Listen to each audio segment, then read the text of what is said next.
Hello everyone, very good morning to all of you. जल्दी से audio video बता देंगे। ऑडियो वीडियो सही है?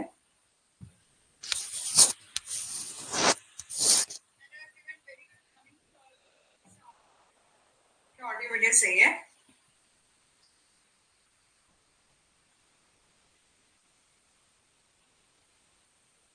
चलो, गुड मॉर्निंग सुखराम जी। ठीक है, चलो आगे बढ़ने से पहले मैं आपको बता देना चाहती हूँ, ये हमारा व्हाट्सएप ग्रुप है, टेलीग्राम ग्रुप है। इनमें से आप कहीं भी ज्वाइन नहीं हुए होंगे तो हो जाएंगे। यदि आप हमारा कोर्स परचेज करते हैं, आपको मिलते हैं नोट्स पीवाई के वेदांत से 100+ मॉक टेस्ट। एंड ये रहा हमारा कोड। यदि आप इसको यूज करेंगे तो आपको 10% ऑफ मिलेगा। ठीक है, चलो 1 मिनट वेट कर लेते हैं, तब तक बाकी सभी आ जाएं। सुखराम जी के अलावा और कौन है क्लास में? ये सब हमने कंप्लीट कर लिया है। जर्नल एक्सेप्शंस भी कंप्लीट कर लिया है। साथ ही साथ हमने ऑफेंसेस अगेंस्ट ह्यूमन बॉडी भी डिस्कस कर लिया है।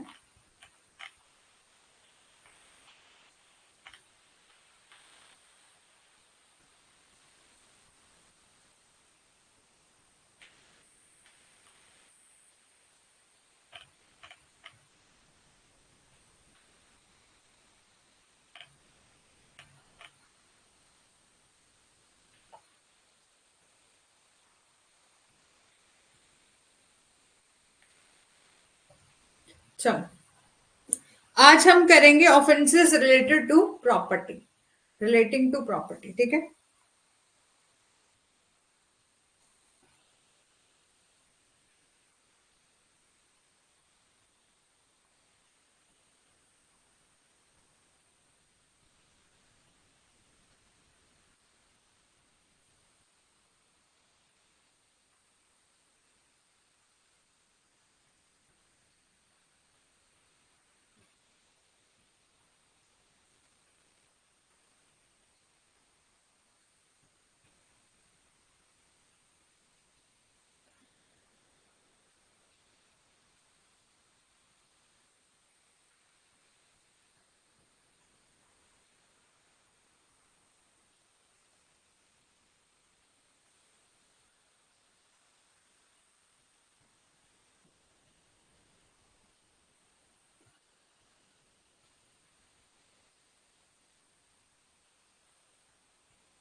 चलो स्टार्ट करते हैं।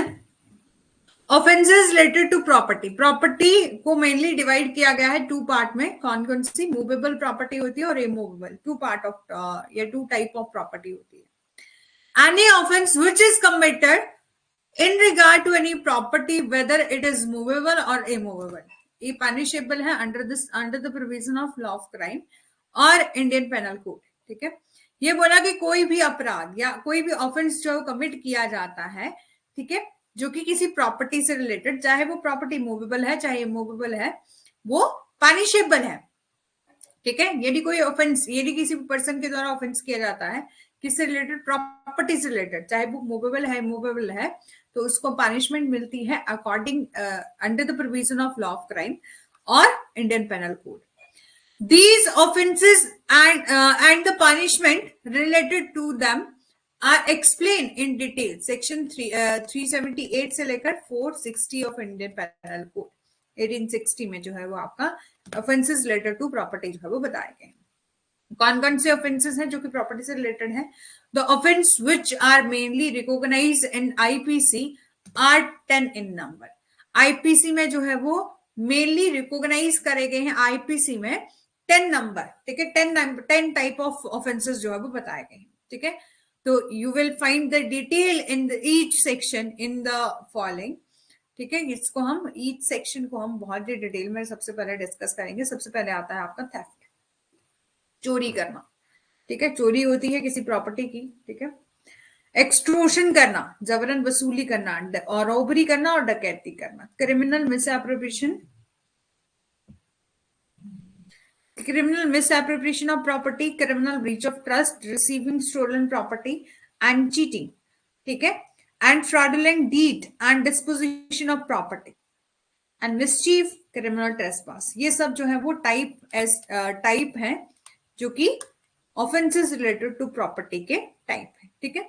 चोरी करना, जबरन वसूली, डकैती और डकैती, संपत्ति का आपराधिक दुर्व्यसन या विश्वास का आपराधिक उल्लंघन, चोरी की गई संपत्ति को प्राप्त करना या धोखा, कपटपूर्ण या कार्य संपत्ति का संभाव या शरारत या आपराधिक अत्याचार, ठीक है। अब सबसे पहले आता है आपका थेफ्ट। थेफ्ट दिया गया है सेक्शन 378 में डिफाइन करा गया है, जिसमें बताया है the offence of theft however intending to take dishonestly or any movable property out of the possession of any person without the person consent move the property in order to such taking is said to commit theft। ये बोला कि section 378 में define करा गया है theft, चोरी।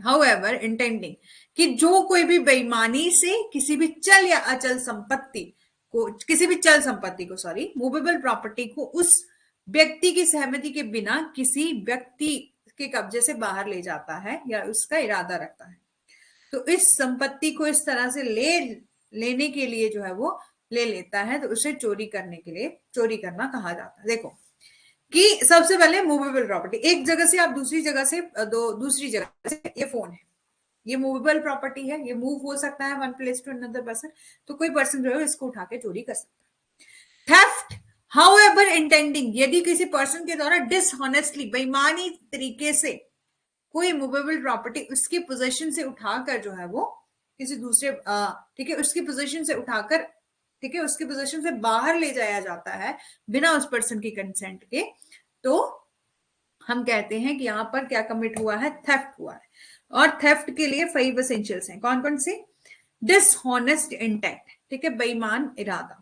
दूसरा, taking of movable property. तीसरा, out of position of another person, ठीक है, कि सबसे पहले आपका बेईमानी का इरादा, ठीक है, बेईमान इरादा यानी कि डिसऑनेस्ट इंटेंशन। दूसरा, टेकिंग ऑफ मूवेबल प्रॉपर्टी, ठीक है, कि आप जो है वो मूवेबल प्रॉपर्टी को क्या कर रहे हो, ले रहे हो, ठीक है, और आप ले रहे हो साथ ही साथ आउट ऑफ द पोजीशन, कि आप मूवेबल प्रॉपर्टी को किसी पर्सन के पोजीशन से बाहर ले जा रहे हो विदाउट सच पर्सन कंसेंट, ऐसे व्यक्ति की सहमति के बिना। Moving the property in order to take it away, संपत्ति को दूर ले जाने के लिए जो है उसे स्थानांतरित करना, ठीक है। इलस्ट्रेशन है, जैसे कि फॉर एग्जांपल के लिए यहां पर बोला गया है, ए और बी क्या है, दो फ्रेंड है, ठीक है, जो कि साथ में जो है स्टडी कर रहे हैं, ठीक है, बहुत सिंपल सा एग्जांपल है। और ए बी की पुस्तक को अपना मानता है, उसको लगता है कि ये मेरी बुक है, ठीक है, और वो उसको अपने साथ ले जाता है, ठीक है। 1 मिनट रुकना।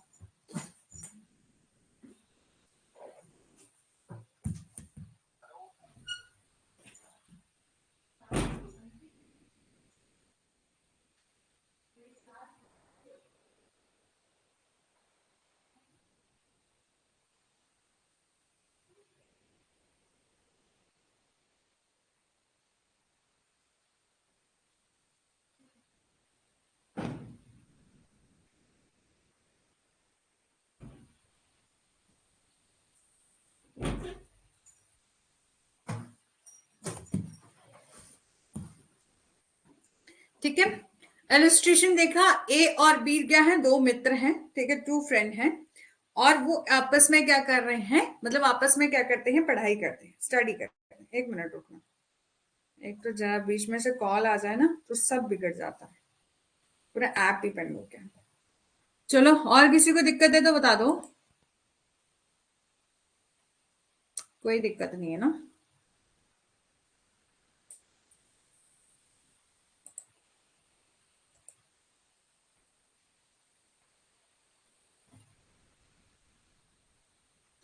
ठीक है, तो ए और बी दो मित्र हैं, ठीक है, दो दोस्त हैं, वो क्या करते हैं, वो साथ में पढ़ते हैं। ए ने सोचा कि ये बुक जो है वो किसकी है, मेरी है, ठीक है, और ए जो है वो बी की बुक को लेके चला गया।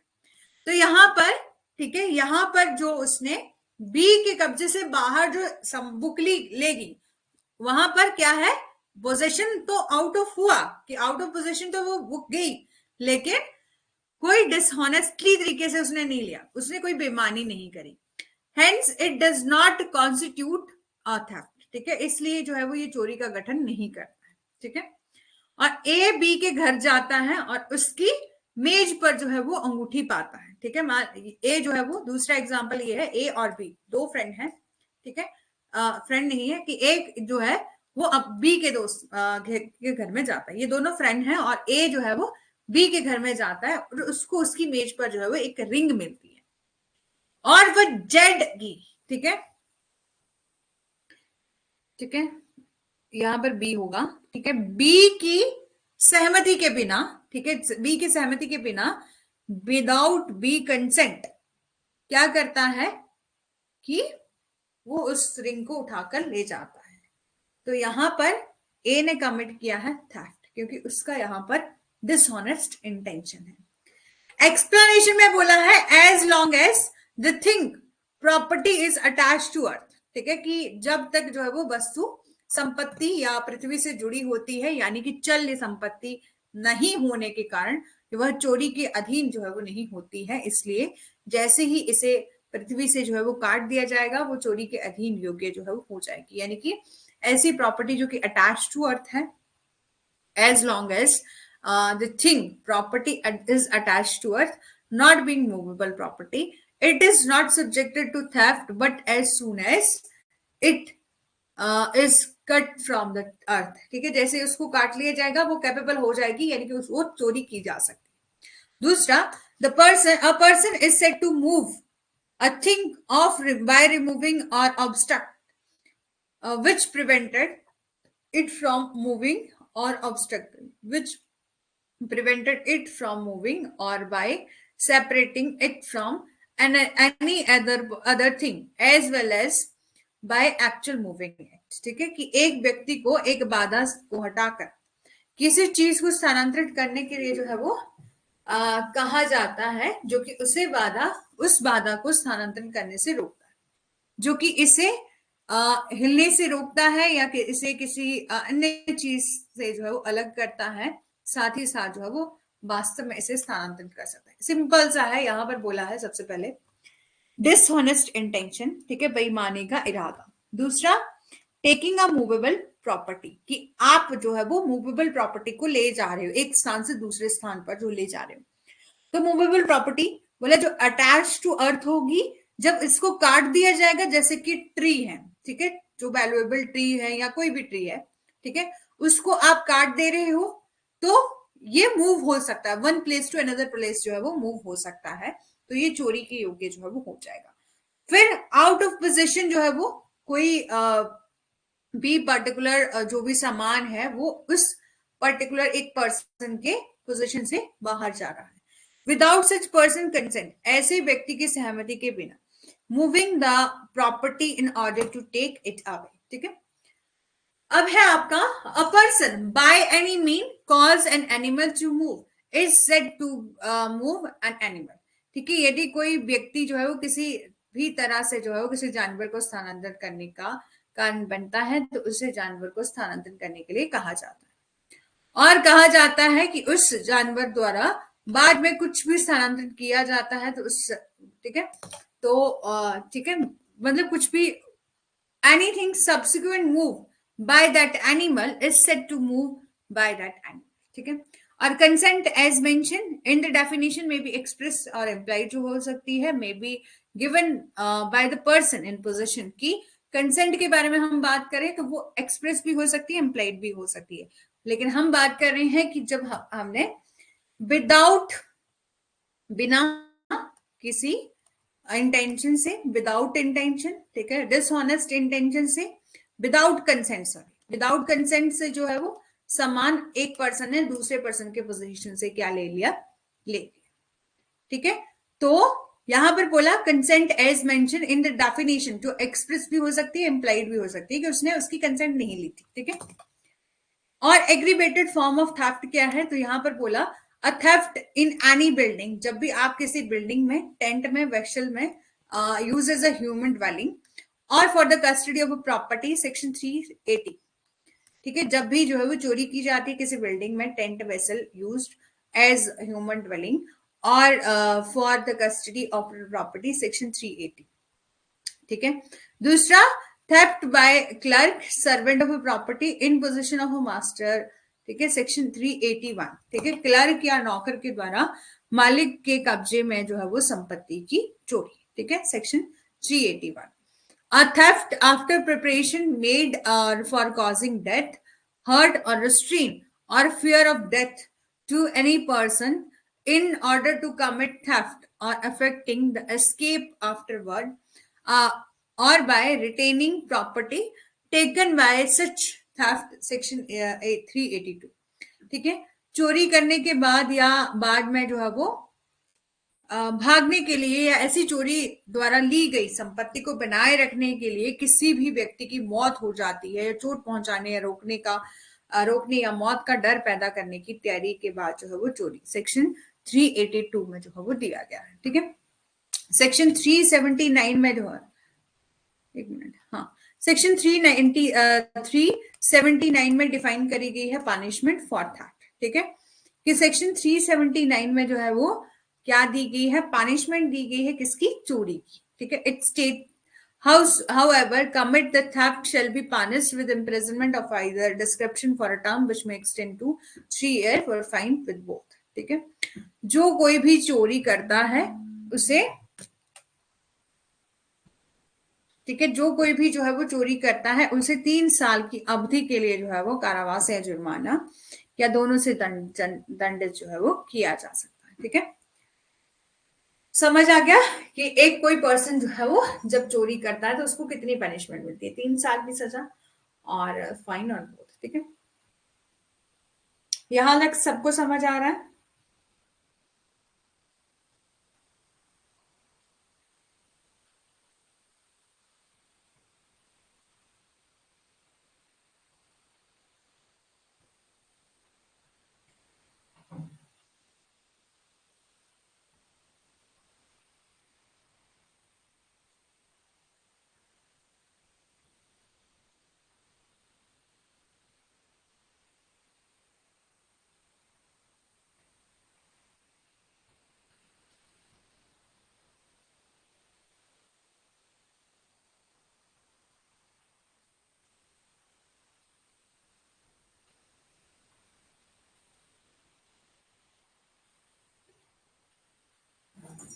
दूसरा है extortion. Extortion another offence under this category is extortion, जो कि डिफाइन करा गया है सेक्शन 383 में। ठीक है, define extortion as however intentionally put any person in fear of any injury to that person। ठीक है, कि ये बोला कि जिसे सेक्शन 383 में जो है वो डिफाइन करा गया है, यहां पर बोला इसमें जबरन वसूली को जो है वो परिभाषित किया गया है, जो कि कोई भी जानबूझकर या किसी व्यक्ति को उस व्यक्ति या किसी अन्य को चोट पहुंचाने के डर में जो है वो डालता है। यानी कि जब भी किसी पर्सन के द्वारा, ये डिफाइन करता है extortion. Extortion mean how ever intentionally put any person in fear of any injury to that person or to any other or hereby dishonestly induce the person so put in fear to deliver any person or any property or valuable security, anything, sign or seal which may be converted into a valuable security, commit extortion। ठीक है, समझ आ रहा है यहां तक? एक minute दोबारा से बता दूं। एक्सट्रोशन सबसे पहले 383 सेक्शन में जो है वो डिफाइन करा गया। एक्सट्रोशन का क्या मतलब होता है? एक्सट्रोशन हाउएवर इंटेंशनली, कोई पर्सन जब इंटेंशनली क्या करता है, दूसरे व्यक्ति के मन में फेयर पैदा करने की कोशिश करता है। फेयर किसका? इंजरी का, कि मैं तेरे को नुकसान पहुंचा सकता हूं यदि तूने मेरे को ये पर्टिकुलर प्रॉपर्टी नहीं दी। यानी कि कोई भी वैल्यूएबल सिक्योरिटी या प्रॉपर्टी उसने नहीं दी। प्रॉपर्टी में आ जाएगा जैसे ज्वेलरी वगैरह, वैल्यूएबल सिक्योरिटी में आएगा जैसे कि आपके घर के डॉक्यूमेंट, ठीक है, आपकी प्रॉपर्टी के जो भी डॉक्यूमेंट होंगे वो। तो however intentionally put any person in fear of any injury, that person or any another hereby dishonestly induce the person so put in fear to deliver to any person by property or valuable security or anything, sign or seal which may be converted into a valuable security or commit extortion. ठीक है, ये बोला कि इस तरह से बेईमानी से उस व्यक्ति को किसी भी संपत्ति या मूल्यवान सुरक्षा या हस्ताक्षरित या सील की गई किसी भी चीज को देने के लिए उकसाता है जिसे कि मूल्यवान सुरक्षा में जो है वो परिवर्तित किया जा सकता है. जबरन वसूली यानी कि कमिट करता है कि यहां पर एक्सटोर्शन जो है वो हुआ. ठीक है, समझ आया?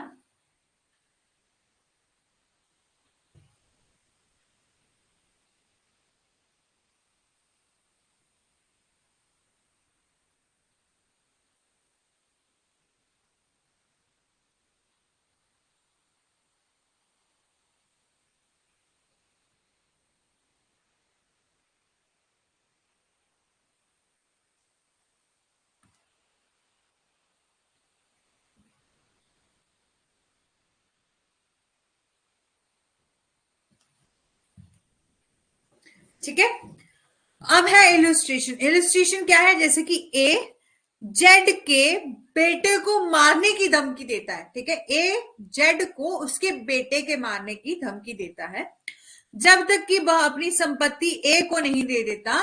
तो इस प्रकार वह जेड को अपनी संपत्ति ए को ट्रांसफर करने के लिए क्या कर रहा है? यहां पर प्रेरित कर रहा है, इंड्यूस कर रहा है. और ए हैज कमिट एक्सटोर्शन. ठीक है, यहां पर ए ने जो है क्या किया है? कमिट किया है एक्सटोर्शन. ए जेड को उसके बेटे की मारने की धमकी देता है. ये कहता है कि तुम यदि मेरे को प्रॉपर्टी नहीं दोगे तो मैं तेरे बेटे को मार डालूंगा. इस प्रकार जेड को अपनी संपत्ति ए को हस्तांतरित करने के लिए जो है वो प्रेरित करता है. तो यहां पर ए ने क्या किया है? कमिट किया है एक्सटोर्शन. ठीक है, दूसरा है कि A threaten to publish a defamatory libel concerning Z. ठीक है, unless Z give him money. ठीक है, ये कहा कि ए जेड के बारे में जो है वो एक मान हानिकारक परिवाद प्रकाशित करने की धमकी देता है जब तक कि जेड उसे पैसे नहीं देता. इस प्रकार वह जेड को पैसे देने के लिए प्रेरित करता है. ए ने जो है वो जबरन यहां पर वसूली करी है. ए ने जो है वो कमिट किया है एक्सटोर्शन. और थेफ्ट और एक्सटोर्शन में क्या डिफरेंस है? तो सबसे पहले theft, in theft property taken out without consent of owner. कि थेफ्ट के केस में क्या होता है कि प्रॉपर्टी जो है वो किसी पर्सन के पोजीशन से बाहर ली जाती है और उसकी विदाउट कंसेंट से, बिना ऑनर की कंसेंट से. लेकिन एक्सटोर्शन में क्या होता है कि यदि तुम मेरे को प्रॉपर्टी नहीं दोगे तो मैं तेरे के बेटे को मार डालूंगा या तेरे को मार डालूंगा. तो प्रॉपर्टी ली जाती है, ऑनर से ली जाती है, लेकिन विद कंसेंट ली जाती है, ऑब्टेन करी जाती है, रॉन्गफुल गलत तरीके से ऑब्टेन करी जाती है. बहुत अच्छा पॉइंट है, समझ में आ गया होगा. थेफ्ट के केस में क्या होता है कि प्रॉपर्टी टेकन आउट ऑफ, ठीक है, taken out without consent of owner. और एक्सटोर्शन के केस में in extortion the consent of the owner is obtain but wrongfully तरीके से. थेफ्ट में be only in respect of movable property. Theft में जो है वो क्या होता है? मूवेबल प्रॉपर्टी के केस में जो है वो थेफ्ट होती है. ठीक है, थेफ्ट हमेशा ही मूवेबल प्रॉपर्टी की होती है जो कि एक प्लेस से दूसरे प्लेस में मूव हो सकती है. दूसरा, इन एक्सटोर्शन द प्रॉपर्टी में बी आइदर मूवेबल और इमूवेबल. कि एक्सटोर्शन के केस में प्रॉपर्टी जो है वो आपकी मूवेबल और इमूवेबल दोनों हो सकती है. ठीक है, there is no element of force. ठीक है, इसमें थेफ्ट के केस में कोई भी एलिमेंट ऑफ फोर्स नहीं होता, किसी को डराया धमकाया नहीं जाता, डराया धमकाया नहीं जाता, कोई भी एलिमेंट ऑफ फोर्स जो है वो नहीं होता. लेकिन एक्सटोर्शन के केस में क्या होता है कि सामने वाले व्यक्ति को के मन में फियर पैदा किया जाता है, इंजरी पैदा की जाती, मतलब फियर ऑफ इंजरी पैदा करी जाती है कि यदि तुमने मेरे को प्रॉपर्टी नहीं दी, तुमने मेरे को ज्वेलरी नहीं दी तो मैं तेरे को शूट कर दूंगा, उड़ा डालूंगा, या तेरे बच्चे को मार डालूंगा, या कुछ भी. तो property is obtain by putting a person in fear of injury and hair by inducing him to part with his property. ठीक है, और थेफ्ट के केस में क्या होता है? There is no delivery of property by owner. ठीक है, थेफ्ट के केस में डिसऑनेस्टी तरीके से सामने वाला व्यक्ति ले रहा है, लेकिन उसमें ऑनर की कोई कंसेंट नहीं होती, विदाउट कंसेंट, और डिलीवरी भी ऑनर के द्वारा नहीं की जाती। There is no delivery of a property by owner. लेकिन एक्सटोर्शन के केस में क्या होता है, there is a delivery of property by the owner. ठीक है, खुद ब खुद ऑनर जो है वो उस प्रॉपर्टी को डिलीवर कर रहा है। पनिशमेंट क्या है एक्सटोर्शन की, ये डिफाइन करा है सेक्शन 384 में। However commit extortion shall be punished with imprisonment for a term which may extend to 3 years plus fine or with both। ठीक है, कि जो कोई भी जबरन वसूली करता है वो 3 साल की अवधि के लिए जो है वो कारावास या जुर्माना या दोनों में से, ठीक है, दोनों से जो है दंडित किया जाता है। असेंशियल्स क्या है एक्सटोर्शन के, सबसे पहले सामने वाला व्यक्ति क्या कर रहा है, फियर ऑफ इंजरी दे रहा है, यानी कि put any person in fear of injury, किसी व्यक्ति को चोट लगाने का डर जो है वो बना देता है। दूसरा, डिसऑनेस्ट इंड्यूसमेंट, बेईमान प्रलोभन। डिलीवरी ऑफ प्रॉपर्टी और वैल्यूएबल सिक्योरिटी बाय पर्सन और put in fear of any person. ठीक है, कि डिलीवरी ऑफ प्रॉपर्टी करी जाती है, वैल्यूएबल सिक्योरिटी की डिलीवरी करी जाती है किसी पर्सन को, क्यों, क्योंकि उसके मन में डर है कि मेरे को ये मार डालेगा यदि मैं उसकी अपनी प्रॉपर्टी उसको नहीं दूंगा तो। ठीक है, और एग्रीवेटेड फॉर्म ऑफ एक्सटोर्शन क्या है, अलग कौन कौन सी सेक्शन है, सबसे पहले 386 में बताया extortion by putting a person in fear of death और ग्रीवियस हर्ट। सेक्शन 387 में प्रोवाइड करा गया है for attempt to do so, कि किसी व्यक्ति को मौत या गंभीर चोट के डर में जो है वो डालकर जबरन वसूली। Extortion by putting a person in fear of death और grievous hurt.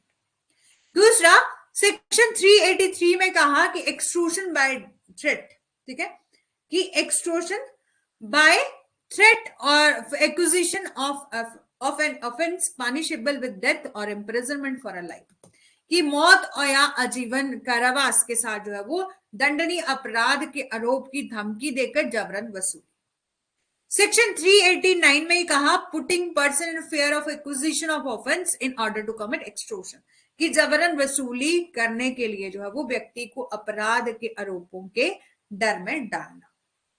Putting person in fear of acquisition of offence on order to commit extortion. ठीक है, अब है आपका नेक्स्ट सेक्शन है रोबरी। ठीक है, यहां पर एक्सटोर्शन सबको समझ में आ गया होगा, किसी को भी डाउट है तो बताइए।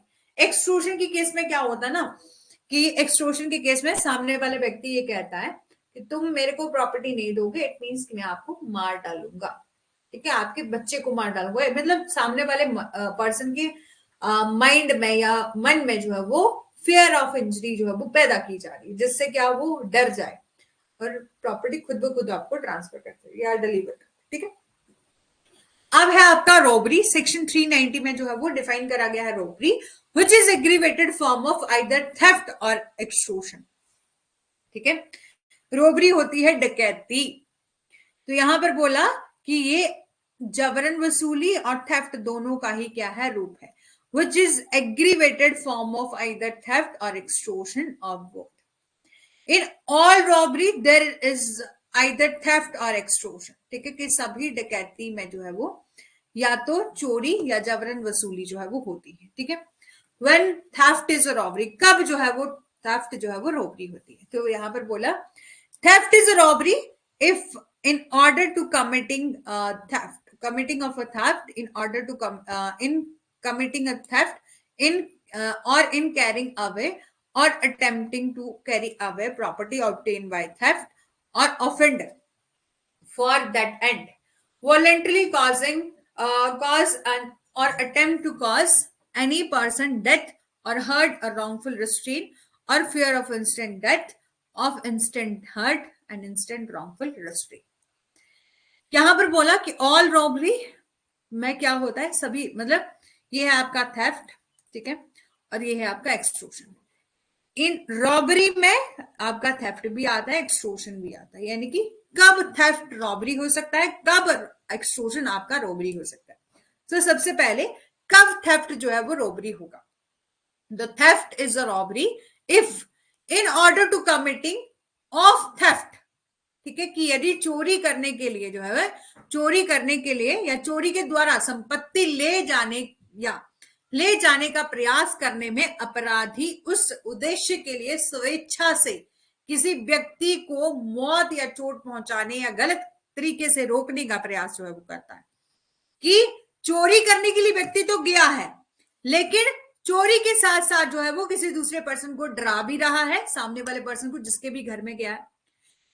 चोरी कमिट करने के लिए, थेफ्ट कमिट करने के लिए उस पर्सन को क्या किया जा रहा है, अटेम्प्ट किया जा रहा है, मतलब उस पर्सन पर अटेम्प्ट किया जा रहा है कि उसको डेथ कॉज कर देगा या कोई हर्ट करने की कोशिश की जा रही है, रॉन्गफुल रिस्ट्रेन गलत तरीके से रोकने की कोशिश की जा रही है, फेयर ऑफ इंस्टेंट डेथ दिया जा रहा है कि तुमने मेरे को चोरी नहीं करने दी तो मैं तेरे को उड़ा डालूंगा, ठीक है। इंस्टेंट डेथ का फेयर जो है वो दिया जा रहा है। और इंस्टेंट हर्ट और इंस्टेंट रॉन्गफुल रिस्ट्रेन, ठीक है, इंस्टेंट रॉन्गफुल रिस्ट्रेन, ठीक है। तो यहां पर बोला कि व्हेन थेफ्ट इज रॉबरी, कब जो है वो थेफ्ट क्या होगा, रॉबरी होगा। तो theft is robbery if in order to committing a theft or committing the theft or carrying away or attempting to carry away property obtained by theft or offender for end voluntarily causes or attempt to cause any death, any person death or hurt or wrongful restraint or fear of instant hurt or instant wrongful restraint, ठीक है। यहां पर एक example है, इसको समझते हैं।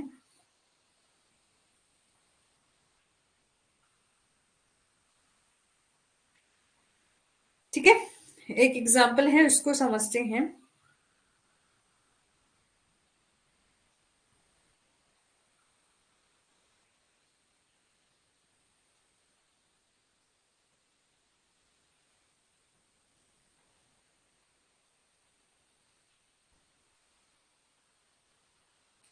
यहां पर एग्जाम्पल है कि ए जो है वो जेड को नीचे रखता है और जेड की सहमति के बिना जो है वो धोखे से जेड के कपड़ों से पैसे और गहने जो है वो ले लेता है। यहां पर ए ने चोरी की है, उस चोरी को अंजाम देने के लिए उसने स्वेच्छा से ए जेड को जो है वो रेस्ट्रेन किया है, रोका है। यहां पर बोला ए जो है वो किसी को जैसे कहते हैं ना, धक्का देते हैं थोड़ा सा, ठीक है। तो यहां पर ए ने जो है क्या किया, जेड को डाउन किया, ठीक है, नीचे या होल्ड किया जेड को डाउन।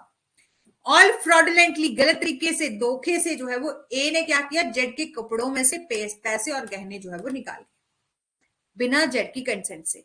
तो हियर ए ने यहां पर कमिट किया है theft, in order to committing that theft has voluntarily caused a wrongful restraint to Z or A has therefore committing a robbery, ठीक है। तो when extortion is robbery, कब जो है वो extortion क्या होगा, रॉबरी होगी। तो ये हमने समझ लिया कि कोई व्यक्ति चोरी करने के लिए गया है, ठीक है। अच्छा, एक बार डिफरेंस बताते हैं एक्सटोर्शन और रॉबरी में। एक मिनट देखो, थेफ्ट और एक्सटोर्शन में समझ आ गया ना। थेफ्ट के केस में देखो, थेफ्ट और रॉबरी होता है डकैती, ठीक है, या लूटपाट, ठीक है। रॉबरी होता है डकैती करना, ठीक है। अब रॉबरी में थेफ्ट भी आता है और एक्सटोर्शन भी आता है, वो दोनों ही रॉबरी में आते हैं। अब हम डिस्कस कर रहे हैं कि कब थेफ्ट आपका रॉबरी होगा, कब एक्सटोर्शन आपका रॉबरी होगा। तो जब भी कोई पर्सन जिसे चोरी करने के लिए गया है, वो क्या करता है, चोरी करते समय किसी व्यक्ति को के साथ मारपीट करने लग पड़ता है या किसी को गलत तरीके से रोकता है, ऐसे धक्का देते हैं ना, रोकते हैं कि तुम ऐसा मत करो, मेरे हमें चोरी करने दो। और किसी पर्सन के मन में इंस्टेंट डेथ का फियर पैदा किया जा रहा है, तो तब थेफ्ट क्या होगा, आपका रॉबरी होगा। और एक्सटोर्शन कब जो है वो रॉबरी होगा, जब यहां पर एक्सटोर्शन के केस में हमने देखा ना कि यहां पर कंसेंट ऑफ ऑनर जो है वो ऑनर की कंसेंट से ऑब्टेन करी जाती है प्रॉपर्टी, बट रॉन्गफुल तरीके से। तो जब एक्सटोर्शन किया जा रहा है, एक्सटोर्शन करते समय आप ये बोल रहे हो, जैसे कि फॉर एग्जांपल के लिए ए जो है वो गाड़ी में जा रहा था, ए गाड़ी लेके जा रहा था, उसकी पत्नी भी उसके साथ थी। तो कोई सामने से सी पर्सन आया, ठीक है, और उसने कहा कि तुम जल्दी से हमें क्या दे दो, अपनी ज्वेलरी वगैरह दे दो और आपके पास जितना भी कैश है वो दे दो। तो यदि ये एकदम से देने के लिए तैयार हो जाते हैं तो ये होगा एक्सटोर्शन। और यदि ये मना करते हैं और उनके बीच में मारपीट होती है गलत तरीके से मारपीट होती है तो ये एक्सटॉर्शन क्या बन जाएगा, रॉबरी बन जाएगा। समझ आ गया? ठीक है, समझ आ गया, इतना ही डिफरेंस है। ठीक है, अब है आपका एक्सटॉर्शन कब रॉबरी होता है, जो कि हमने अभी अभी डिस्कस किया। अब चोरी कब रॉबरी होती है वो तो समझ आ गया। तो एक्सटॉर्शन कब रॉबरी होता है? Extortion is robbery if the offender eight the time of committing the extortion is in presence of the person put in fear and commit the extortion by putting that person in fear of instant death, of instant hurt, or instant wrongful restraint to that person or to some other person, or by so putting in fear or induce the person so put in fear, then there is there to deliver up the thing extorted। ठीक है, कि जब, ठीक है, जब आपने, जैसे मान लीजिए कि कोई पर्सन है, वो गाड़ी में हस्बैंड वाइफ चले और वो सामने वाला पर्सन है, इसने कहा कि चलो तुम ना, तुम्हारे पास जितनी भी प्रॉपर्टी हो आप दे दो, और वो एकदम से नहीं देते हैं, और उस टाइम जो है वो उनको फियर पैदा किया जाता है, इंस्टेंट डेथ का, इंस्टेंट हर्ट का, और गलत तरीके से मारपीट होती है और उस प्रॉपर्टी को छीन लिया जाता है।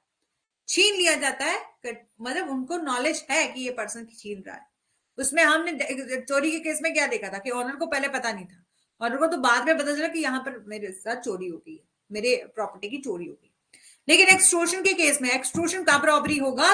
तो जब जो प्रॉपर्टी है उसको एक्सटॉर्ट किया जाता है। ठीक है, यानी कि छीना झपटी की जाती है। ठीक है, जबरन वसूली डकैती कब है? यदि अपराधी जबरन वसूली करते समय डर में पड़े व्यक्ति की उपस्थिति में होता है तो, और उस व्यक्ति को तत्काल मृत्यु या तत्काल चोट पहुंचाने, या उस व्यक्ति या किसी अन्य व्यक्ति पर तत्काल गलत तरीके से रोककर जबरन वसूली करता है, और इस तरह से डर लगाकर जो है वो किसी व्यक्ति को इस तरह से जो है वो डर में डाल दिया जाता है कि ताकि वह क्या करे, उगाही गई जो भी उसके पास चीज है, जो उसके पास प्रॉपर्टी है, उसको क्या कर देता, एक्सटॉर्ट कर देता। ठीक है, इस डर से कि कोई दूसरा पर्सन क्या कर रहा है, जबरन वसूली कर रहा है, या डर है उसको और डर में डाला जा रहा है। ठीक है, तब जो है वो एक्सटॉर्शन क्या होगा, आपका रॉबरी होगा। यहाँ पर एग्जांपल है कि ए ऊंची सड़क पर जो है वो जेड से मिलता है। ठीक है, ए जो है वो हाई रोड पर, हाई रोड मतलब कि हाईवे रोड होता है ना, उस पर जो है वो जेड से मिलता है। जेड जो है वो इस रोड पर जा रहा है और जेड पर्स की मांग करता है। जेड ने जो है वो, ए जो है वो जेड से, यानी कि यहां पर जो सड़क पर जा रहा है वो ए है, और जेड आया और उसने उसकी पर्स की मांग करी कि तुम्हारे पास जो भी आपके पास वॉलेट है, पर्स है, वो हमें दे दो। और उसने शो करी, उसको पिस्टल दिखाई, और जेड ने जो है वो अपना पर्स सरेंडर कर दिया।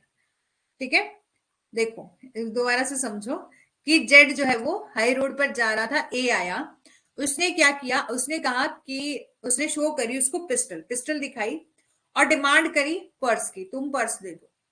और जेड ने जो है क्या कर दिया, अपना पर्स सरेंडर कर दिया। हेयर ए हैज एक्सटोर्टेड, यहाँ पर ए ने जो है वो एक्सटोर्ट किया है उसके पर्स को फ्रॉम बी, और by him in putting fear or instant death or being at the time of committing extortion is presence, here A ने जो है वो therefore commit करी है क्या, रॉबरी। ठीक है, और दूसरा A obtain property from Z, A जो है वो जेड से ये कहकर संपत्ति प्राप्त करता है कि आपका बच्चा मेरे गिरफ्त में है, कि मैंने उसको अपने पास या किडनैप करके रखा है। यदि आप, जब तक कि आप मेरे को 10,000 रुपीज या 1 लाख का एग्जांपल ले लो, 1 लाख रुपीज नहीं देते हो तो मैं उसको मार दूंगा। ठीक है, या उसे मार दिया जाएगा। तो ये क्या है, जबरन वसूली है, ना कि डकैती। जब तक कि जेड को जो है वो अपने बच्चों की ठीक है, अपने बच्चे की तत्काल मौत के डर में जो है वो डाला जाता है। ठीक है, तो यहां पर क्या है कि ये एक्सटॉर्शन है, रॉबरी नहीं है, क्योंकि अनलेस रॉबरी तब होगी जब एकदम से उसको बोला जाएगा कि नहीं, मैं तेरे बच्चे को जो है शूट कर दूंगा, और हो सकता है कि उनके बीच में मारापीटी हो जाए। ठीक है, ए जो है वो जेड को ये कहकर संपत्ति प्राप्त करता है कि उसका बच्चा मेरी गिरोह में, मतलब मेरे कब्जे में। जब तक कि तुम मेरे को 1 लाख रुपीज नहीं देते हो तब तक मैं उसको मार डालूंगा। तो यहाँ पर क्या है, ये जबरन वसूली है, एक्सटॉर्शन है, ना कि डकैती। डकैती जब होगी जब जेड को अपने बच्चे की तत्काल मृत्यु के डर में जो है वो नहीं डाला जाना, मतलब जब तक डाला गया तब तक ये क्या होगी, रॉबरी। एक्सप्लेनेशन में बोला offender is said to be present if he is sufficient near to put the other person in fear of instant death or instant hurt or instant wrongful restraint. The main essence of offense of robbery is presence of imminent fear or violence. It indicates the death, hurt or wrongful confine or cause in order to commit theft or while committing theft. ये बोला कि अपराधी को उपस्थित में जो है वो, या उपराग, the offender is said to be present if he is sufficiently near to put the other person in fear of instant death, कि हम तब कहेंगे, या ऑफेंडर जो है वो प्रेजेंट होता है, प्रेजेंट है इफ, यदि वो सफिशिएंट नियर है, मतलब नजदीक है, कि उसको एकदम से नजदीक से लगा कि मेरे को फियर ऑफ इंस्टेंट डेथ है, कि एकदम से अब भी इस व्यक्ति ने मेरी जान ले ली, ये इंस्टेंट डेथ हर्ट है, उसको इंस्टेंट हर्ट का डर है, इंस्टेंट रॉन्गफुल रिस्ट्रेन का डर है।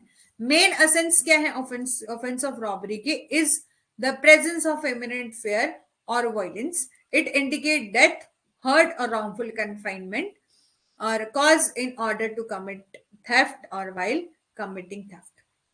डकैती के अपराध का मुख्य आसार या आसन भय या हिंसा की उपस्थिति है, या चोरी करने या चोरी करते समय जो है वो मौत या चोट या गलत तरीके से जो है वो कारावास को इंगित करता है। ठीक है, और रॉबरी, थेफ्ट प्लस, देखो बहुत अच्छा एग्जाम यहाँ पर दिया है, 1 मिनट रुकना, इरेज कर लेती हूँ इसको। कहीं भी किसी को थोड़ा सा समझ नहीं आएगा ना तो मेरे को बता देना, दोबारा से रिपीट कर दूंगी। ठीक है, तो सबसे पहले आपका रॉबरी, रॉबरी में प्लस क्या होगा, थेफ्ट होगा, प्लस वायलेंस और फियर ऑफ इंस्टेंट वायलेंस, और एक्सटोर्शन में plus extortion of offender present होना चाहिए, और फियर ऑफ इंस्टेंट वायलेंस होना चाहिए, और इमीडिएट डिलीवरी होनी चाहिए। ठीक है, अब देखो थेफ्ट के केस में, थेफ्ट कब रॉबरी होगा, थेफ्ट प्लस वायलेंस और फियर ऑफ इंस्टेंट वायलेंस, कि चोरी करने के लिए कोई व्यक्ति गया था, उसने कहा कि तुम मेरे को चोरी नहीं करने दोगे, मैं तुम्हें आपको मार डालूंगा, कि फियर हो गया उसके मन में, सामने वाले मन के इंसान के माइंड में जो वो फियर पैदा हुआ इंस्टेंट वायलेंस का। एक्सटोर्शन के केस में ऑफेंडर प्रेजेंट होना चाहिए, फियर ऑफ इंस्टेंट वायलेंस होना चाहिए, और इमीडिएट डिलीवरी होनी चाहिए। ठीक है, पनिशमेंट क्या है रॉबरी की, तो offence of robbery is punished with an imprisonment of 10 year और fine. In case of attempt to commit robbery, it is punished with imprisonment 7 year और fine। ठीक है, यहां पर बोला कि offense of robbery is punished।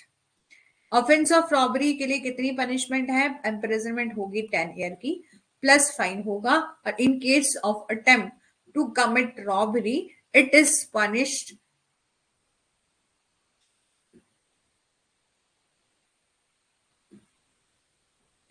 ठीक है, और लूटपाट की कोशिश के मामले में जो है वो 7 साल की कैद होगी और जुर्माने की सजा जो है वो।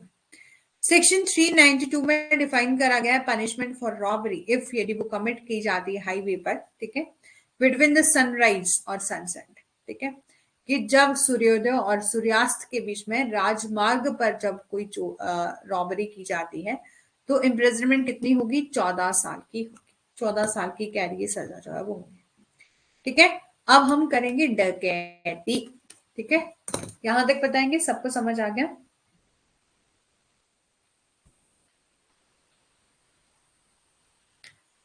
ठीक है, समझ आ गया। अब है आपका ऑफेंस ऑफ डकैती, ये आपका डिफाइन करा है सेक्शन 391 में। तो जब 5 और मोर पर्सन के द्वारा कमिट की जाती है, ज्वाइंटली कमिट किया जाता है और अटेम्प्ट किया जाता है रॉबरी। अब रॉबरी हमने समझ लिया, कब थेफ्ट रॉबरी होगा, कब एक्सटोर्शन रॉबरी होगा, ये तो हमने समझ लिया बहुत अच्छे से।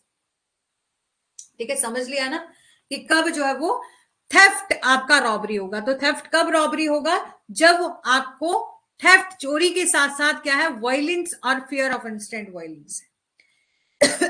सॉरी, एक्सटोर्शन के केस में ऑफेंडर प्रेजेंट है और एकदम से फियर ऑफ इंस्टेंट वायलेंस है और इमीडिएट डिलीवरी है। ठीक है, पनिशमेंट हमने जान ली। ठीक है, रॉबरी तो बहुत अच्छे से हमने समझ लिया। तो सेक्शन 391 में जो है वो डकैती डिफाइन करा गया। तो बोला व्हेन 5 और मोर पर्सन कंजॉइंटली कमिट और अटेम्प्ट टू कमिट रॉबरी। इसमें कहा गया है कि जब 5 या उससे अधिक व्यक्ति मिलकर डकैती करते हैं या प्रयास करते हैं, तो जहां डकैती करने और करने का प्रयास करने वाले व्यक्तियों की पूरी संख्या इस तरह के कमीशन या प्रयास में उपस्थित और सहायता करने वाले व्यक्ति की संख्या जो है वो 5 से अधिक होती है। यानी कि जब जो है वो रॉबरी जो कोई लोग कर रहे हैं उनकी संख्या कितनी है, 5 और मोर पर्सन है। तो जब भी रॉबरी कमिट की जाती है 5 और मोर पर्सन के द्वारा की जाती है तो उसको डकैती कहते हैं। Whole number of person conjointly commit करते हैं और अटेम्प्ट करते हैं commit robbery and person present on aiding such commission or attempt amount कितना होना चाहिए, 5 और मोर पर्सन जो है वो होना चाहिए। सो कमिटिंग और अटेम्प्टिंग और adding is said to commit डकैती। ठीक है, the word jointly refer to united, ठीक है, united और concreted action of an person participating in any transaction. The person should share and common intention to commit robbery. संयुक्त रूप से जो है वो शब्द लेन देन में भाग लेने वाले व्यक्तियों की एकजुटता या ठोस कार्यवाही को संदर्भित करता है और व्यक्तियों की डकैती करने के सामान्य इरादे को साझा करना चाहिए। ठीक है, सेक्शन 396 में ये बोला डकैती विद मर्डर, ठीक है, कि हत्या के साथ जो है वो डकैती, डकैती विद मर्डर। ठीक है, सेक्शन 396 में बोला कि आप डकैती कर रहे थे, रॉबरी कर रहे थे, प्लस 5 और मोर पर्सन के द्वारा की जा रही थी, लेकिन आपने क्या कर दिया, किसी की मर्डर कॉज कर दिया। So it states that if one person commit murder in डकैती, ठीक है, all of them, तो यहां पर जितने भी 5 और मोर पर्सन है वो सब क्या होंगे, लाइबल होंगे मर्डर के लिए। In continuing the number of offender the person abettor person present or aiding, present and aiding when the crime is committed are also counted. ठीक है, यहां पर बोला कि अपराधियों ठगों की संख्या जो है वो की गणना अपराध करने के दौरान उपस्थित या सहायता करने वाले व्यक्तियों, उकसाने वालों की के साथ जो है वो की जाएगी। देखो 5 और मोर पर्सन होने चाहिए। ठीक है, इससे फर्क नहीं पड़ता कि एकदम से किसी ने डायरेक्ट, हो सकता है कि कुछ लोग जो है एड कर रहे थे, किसी ने ये देखा कि सामने से पुलिस तो नहीं आ रही, तो सब पर्सन को काउंट करके 5 और मोर पर्सन होने चाहिए और ऐसा माना जाएगा कि हर सब लोग जो है वो लाइबल है यहाँ पर। And thus one person may commit or attempt to commit robbery and 4 other person may present or help in commission or attempting। बोला कि इसमें यदि एक पर्सन जो है वो कमिट और अटेम्प्ट कर रहा है रॉबरी और 4 लोग मिलकर क्या कर रहे हैं, सिर्फ उसको हेल्प ही कर रहे हैं कि वो कमीशन करेगा और अटेम्प्ट करेगा रॉबरी, तब भी उनको सेम लाइबल जो है वो ठहराया जाएगा। ठीक है, सेक्शन 395 में जो है वो पनिशमेंट फॉर डकैती दिया गया है, and imprisonment for life with rigorous imprisonment for a term which may extend to 10 year plus fine। ठीक है, 10 year plus fine। dishonest misappropriation of property, section 403 यहां पर बोला dishonest misappropriation of property, however dishonestly misappropriate or convert to his own or use any movable property or shall be punished with imprisonment of either description for a term which may extend to 2 years or with fine or with both। ठीक है, कि section 403 of Indian penal code में कहा कि however dishonestly misappropriate or convert to his own use any movable property shall be punished with imprisonment of either description for a term which may extend to 2 years or fine with both। ठीक है, section 403 में कहा dishonest misappropriation of property, कि कोई व्यक्ति क्या कर रहा है, बेईमानी से दुरुपयोग कर रहा है आपकी प्रॉपर्टी का।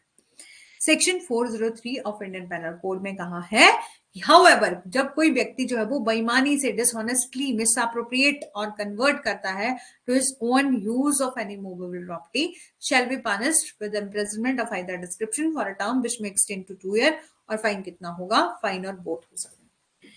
मामला है यहां पर, एग्जाम्पल है एक, एग्जाम्पल क्या है कि ए जो है वो जेड से संबंधित संपत्ति को जेड के कब्जे से अच्छे विश्वास में लेता है। यानी कि ए ने जो है वो क्या किया, ऐसी प्रॉपर्टी जो कि जेड को बिलोंग करती है उसने जेड के पोजीशन से ले लिया बहुत ही गुड फेथ में, मतलब अच्छे विश्वास के साथ, और ये विश्वास दिलाया कि जब वह इसे लेता है तो उस संपत्ति उसकी है। ये विश्वास दिलाया कि at the time when he take that property belongs to himself. A is not guilty of theft, ठीक है, तो ए जो है वो थेफ्ट के लिए गिल्टी नहीं है, बट ए जो है वो after discovering his mistake dishonestly miss appropriate कर रहा है प्रॉपर्टी को of its own use, he is guilty of an offence under this section. ठीक है, तो उसने इस सेक्शन के अंदर जो है वो ऑफेंस कमिट किया है, dishonest miss appropriation of property की। देखो ए क्या करता है, जेड से संपत्ति प्रॉपर्टी को अपने कब्जे में लेता है और अच्छे विश्वास के साथ लेता है, और ये दूसरे पर्सन के सामने ये कहता है कि ये प्रॉपर्टी मेरी है इसलिए मैं इसको यूज कर रहा हूं। तो यहां पर ए ने चोरी नहीं की है, ए ने क्या किया है, dishonest miss appropriation of property किया है।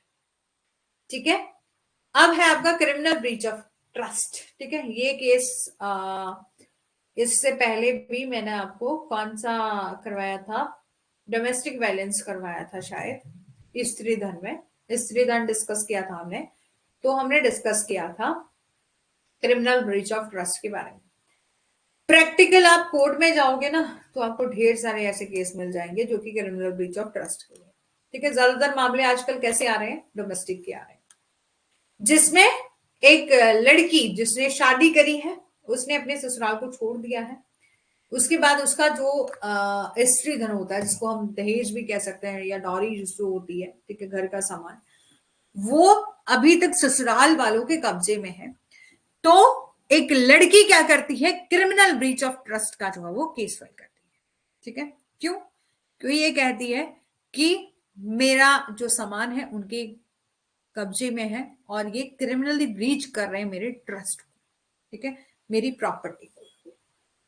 ठीक है, और ठीक है, एक मिनट, ठीक है, आपको ढेर सारे ऐसे केसेस मिल जाएंगे सेक्शन 405 के। ठीक है, चलो डिस्कस करते हैं।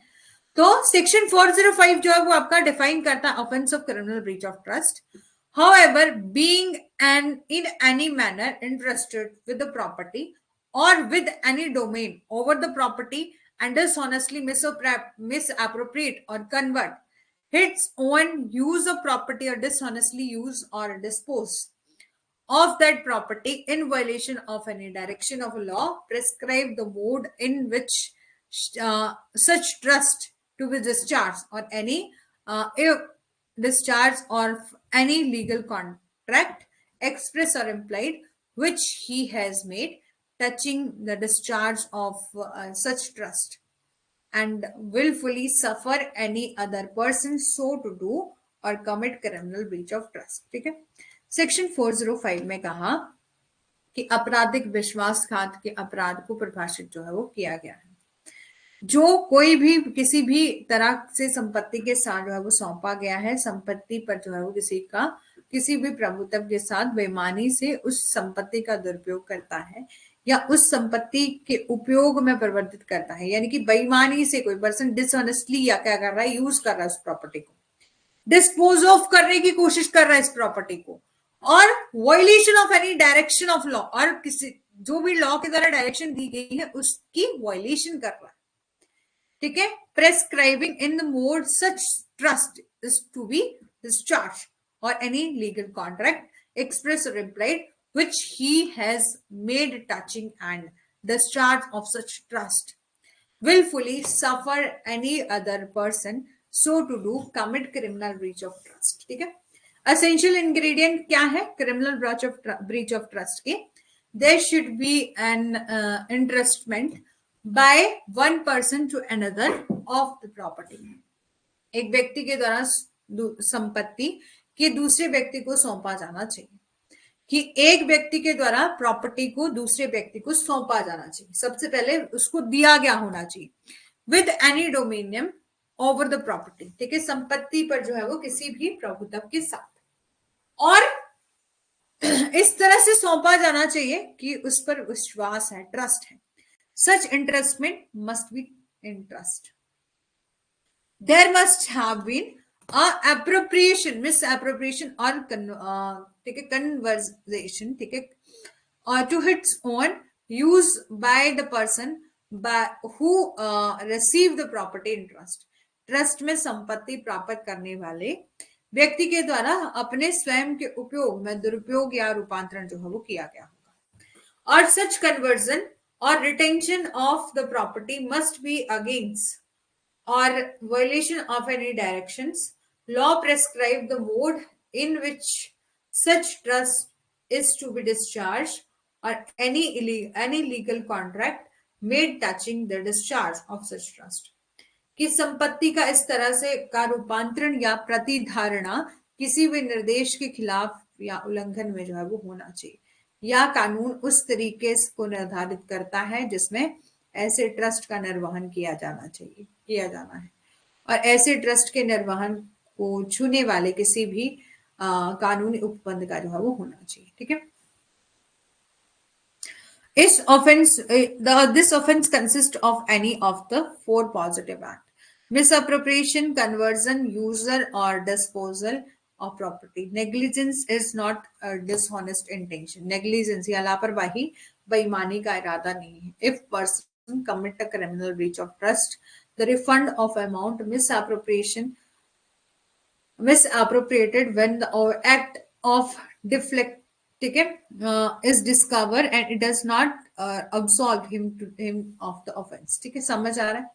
सिंपल सा misappropriation of criminal breach of trust के लिए सबसे पहले कि आपने अपनी प्रॉपर्टी को इस ट्रस्ट से दूसरे व्यक्ति के पास दिया जाना चाहिए. ठीक है, और इस तरह से सौंपा गया है कि उस व्यक्ति पर बहुत ज्यादा विश्वास है.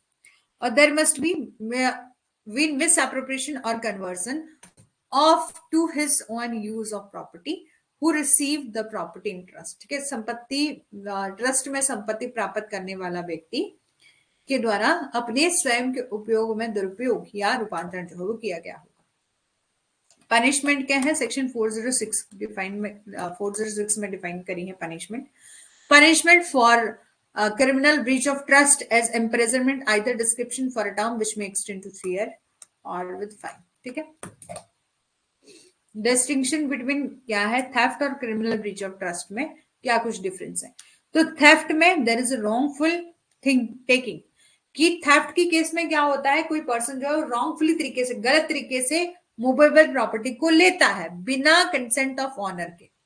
ठीक है, बिना कंसेंट ऑफ ऑनर के. लेकिन क्रिमिनल ब्रीच ऑफ ट्रस्ट में क्या होता है, एक पर्सन लॉफुली तरीके से एक्वायर करता है कंसेंट ऑनर से, लेकिन बाद में डिसऑनेस्टली मिसअप्रोप्रिएट करता है by person to whom it is interested. ठीक है, कि इन थेफ्ट के केस में, चोरी के केस में जो है वो there is a wrongful taking of movable property without the consent. ठीक है, कि ये बोला कि चोरी में जो है वो एक मालिक की सहमति के बिना गलत तरीके से चल संपत्ति जो है वो ली जाती है. लेकिन क्रिमिनल ब्रीच ऑफ ट्रस्ट में प्रॉपर्टी जो है वो लॉफुल तरीके से एक्वायर की जाती है, कंसेंट ऑफ ऑनर भी ली जाती है, but dishonestly misappropriated by person to whom it is interested. ठीक है. दूसरा, in theft the property involved is a movable property, but in breach of trust it may be any property. कि चोरी में जो है वो शामिल संपत्ति जो है वो चल संपत्ति है, लेकिन विश्वास में के उल्लंघन में ये संपत्ति जो है वो कोई संपत्ति हो सकती है. ठीक है. In theft the property involved movable property. In theft में क्या होता है, हमेशा इमूवेबल प्रॉपर्टी इन्वॉल्व होती है, लेकिन ब्रीच ऑफ ट्रस्ट में it may be any property, कोई भी प्रॉपर्टी हो सकती है. थेफ्ट के केस में offence is completed as soon as property is dishonestly taken away.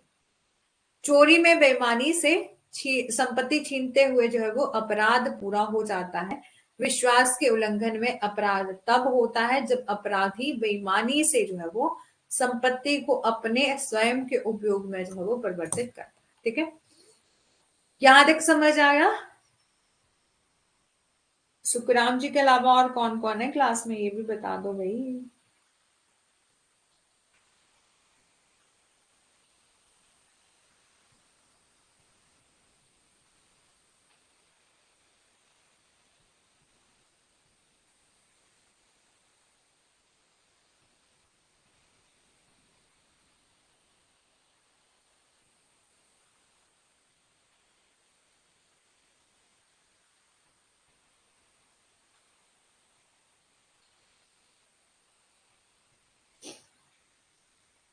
चलो,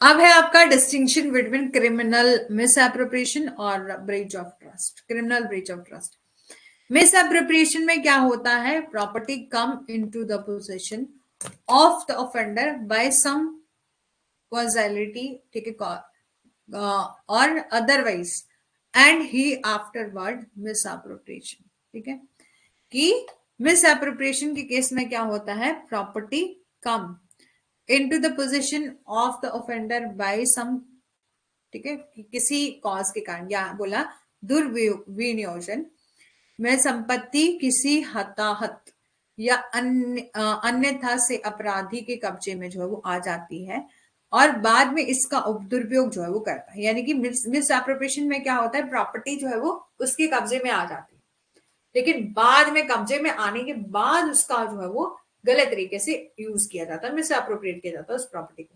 लेकिन इन ब्रीच ऑफ ट्रस्ट में क्या होता है, ऑफेंडर इज लॉफुली इंटरेस्टेड, कि ऑफेंडर जो है वो क्या करता है, लॉफुली तरीके से पहले ट्रस्ट विश्वास के साथ लॉफुली तरीके से प्रॉपर्टी को लेता है and he dishonestly miss appropriate the same, और बाद में जो है वो उसका दुरुपयोग करता है, ठीक है। और इन मिस एप्रोप्रिएशन के केस में देयर इज नो कॉन्ट्रैक्चुअल और फिड्यूशियरी रिलेशनशिप, ठीक है। मिस एप्रोप्रिएशन के केस में कोई भी कॉन्ट्रैक्चुअल और फिड्यूशियरी रिलेशनशिप जो है वो नहीं होता, बट ब्रीच ऑफ ट्रस्ट में जो है वो there is a contractual relationship of the offender with regard to property, लेकिन विश्वास के उल्लंघन में संपत्ति के संबंध में अपराधी का संवेदनात्मक संबंध होता है, ठीक है।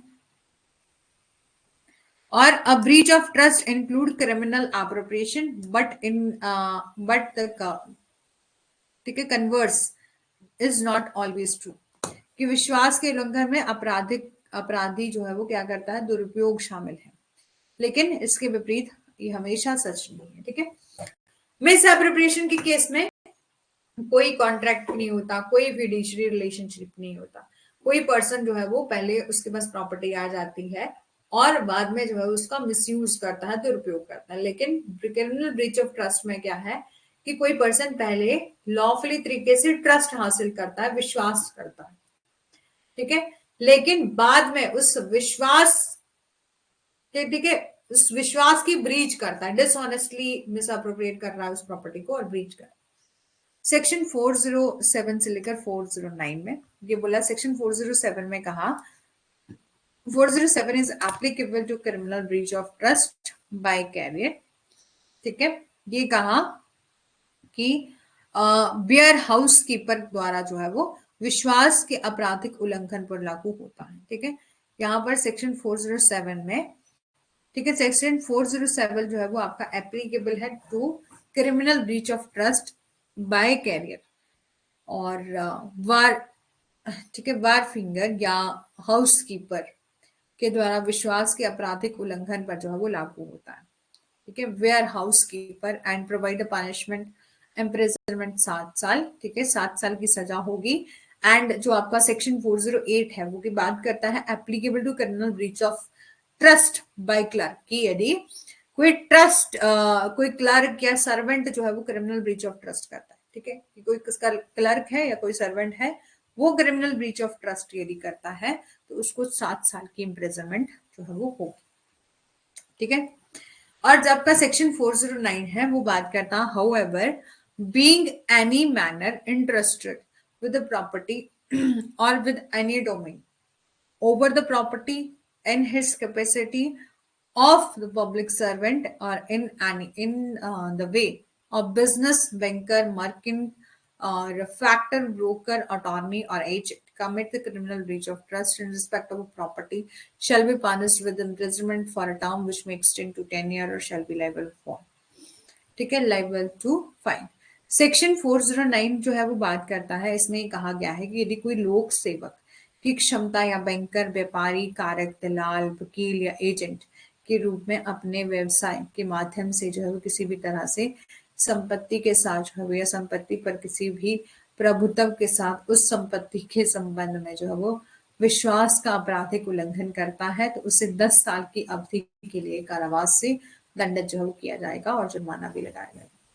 रिसीविंग स्टोलन प्रॉपर्टी, ठीक है, चोरी की गई संपत्ति प्राप्त करना, ये कहाँ पर दिया है, सेक्शन 411 में बताया गया है। ठीक है, तो उसमें ये कहा this is a subject matter of section 411 of code, जो कि प्रेस्क्राइब करता है कि यदि आप रिसीव कर रहे हो स्टोलन प्रॉपर्टी को, shall be punished with imprisonment which may extend to 3 year. यदि आप स्टोलन प्रॉपर्टी को क्या कर रहे हो, रिसीव कर रहे हो, तो उसको इम्प्रिजनमेंट कितनी मिलेगी, 3 साल की मिलेगी। और फाइन कितना होगा, फाइन विद ओथ, फाइन हो सकता है वो कि उस चोरी किए गए सामान के अकॉर्डिंग जो होगा।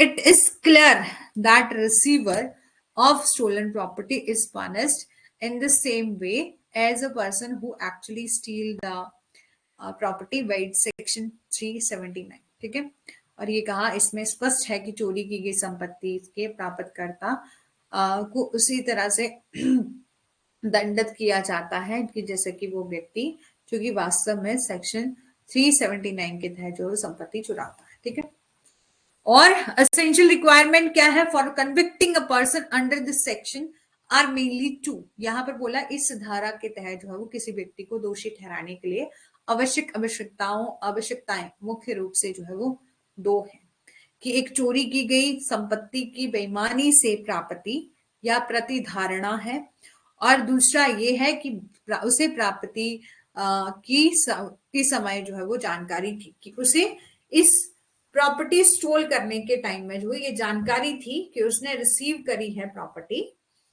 सेक्शन 410 में निर्धारित तरीकों से जो है वो में से प्राप्त की गई है। ठीक है, देखो एसेंशियल रिक्वायरमेंट क्या है कि एक पर्सन को कन्विक्ट करने के लिए अंडर दिस सेक्शन, तो इसके लिए 2 रिक्वायरमेंट होना बहुत जरूरी है। ठीक है, कौन कौन से, तो सबसे पहले बोला उसको पता था सेक्शन 10 के तहत जो है ये प्रॉपर्टी मैंने ली है, उसको नॉलेज है कि जो मैं प्रॉपर्टी रिसीव कर रहा हूं वो सेक्शन 10 के अकॉर्डिंग जो है वो ऑब्टेन करी। सेक्शन 10 में क्या कहा है, स्टोलन प्रॉपर्टी के बारे में कहा।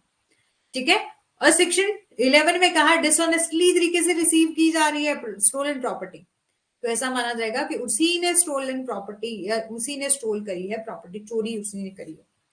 सेक्शन 412 में कहा सेक्शन 412 डील करता है dishonestly receiving property in the commission of डकैती, डकैती के कमीशन में जो है वो बेईमानी से संपत्ति प्राप्त करने से संबंधित है। ठीक है, ठीक है, 412 में कहा 412 section 412 deal with dishonestly receiving property in the commission of a डकैती। 413 में कहा ले down punishment for the person और who habitually deal in the stolen property। Section 413 ये कहता है कि जो कि हैबिचुअली पर्सन है, यानी कि उसको आदत पड़ गई है चोरी का सामान खरीदने या चोरी का सामान खरीदने, चोरी का सामान लेने की।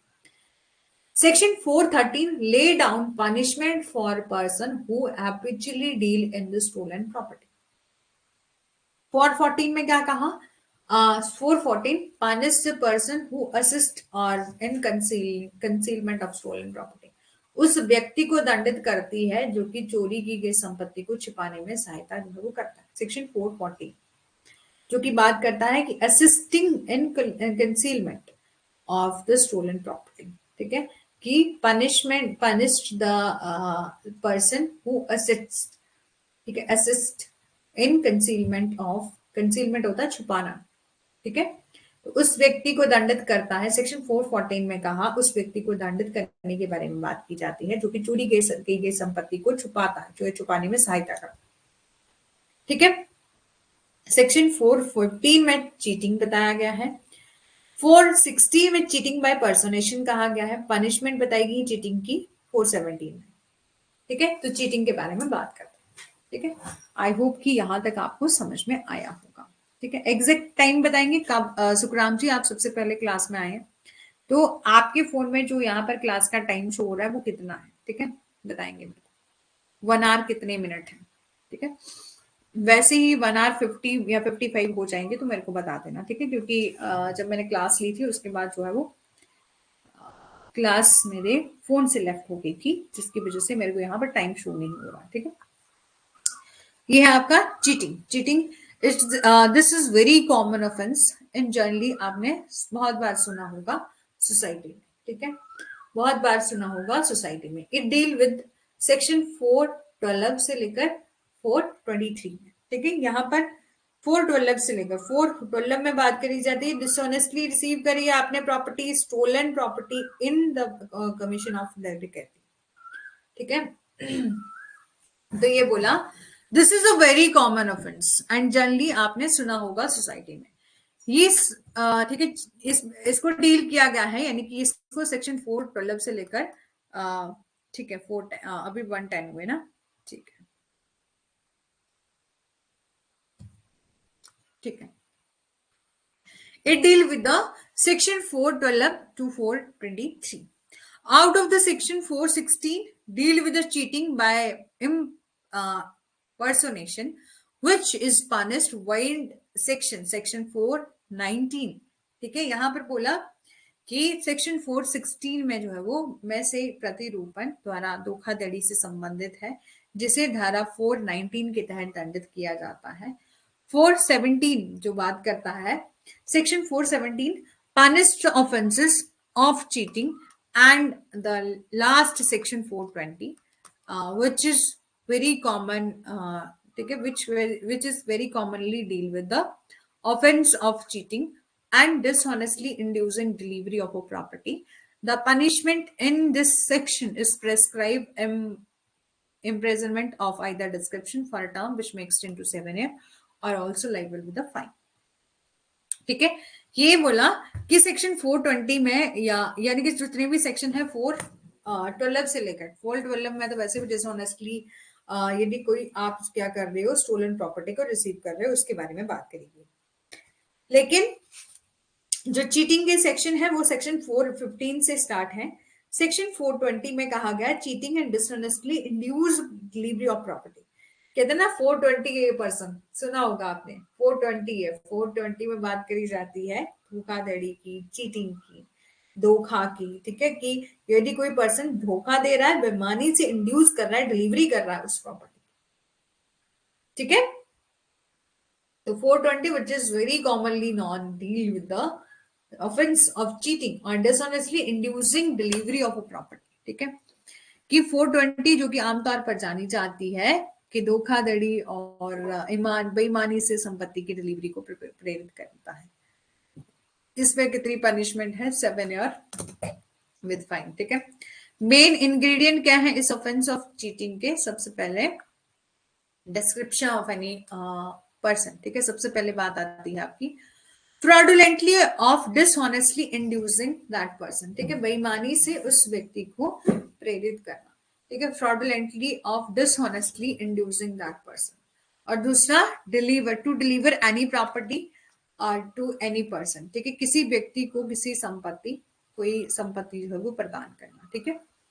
कि डिलीवर करना कोई प्रॉपर्टी। सबसे पहले फ्रॉडुलेंटली, बेईमानी से, धोखे से, डिसऑनेस्टली इंड्यूस करना किसी पर्सन को, बेईमानी से उस व्यक्ति को प्रेरित करना, चीटिंग करना। अब चीटिंग करने का क्या मतलब होता है? कि सामने जो है वो किसी पर्सन को धोखा देना, फ्रॉडुलेंटली, बेईमानी से उसके सामने डिसऑनेस्टली तरीके से इंड्यूस किया जा रहा है उसी पर्सन को। डिलीवर करना any property to any person, ठीक है, किसी व्यक्ति को संपत्ति प्रदान करना। Consent that any person shall retain any property, इस बात पर जो है वो सहमति देना कि कोई व्यक्ति किसी संपत्ति को अपने पास रखेगा, ठीक है। कि इस बात के लिए कंसेंट देना, सहमति देना कि कोई पर्सन जो है वो रिटेन करके रखेगा उस प्रॉपर्टी को।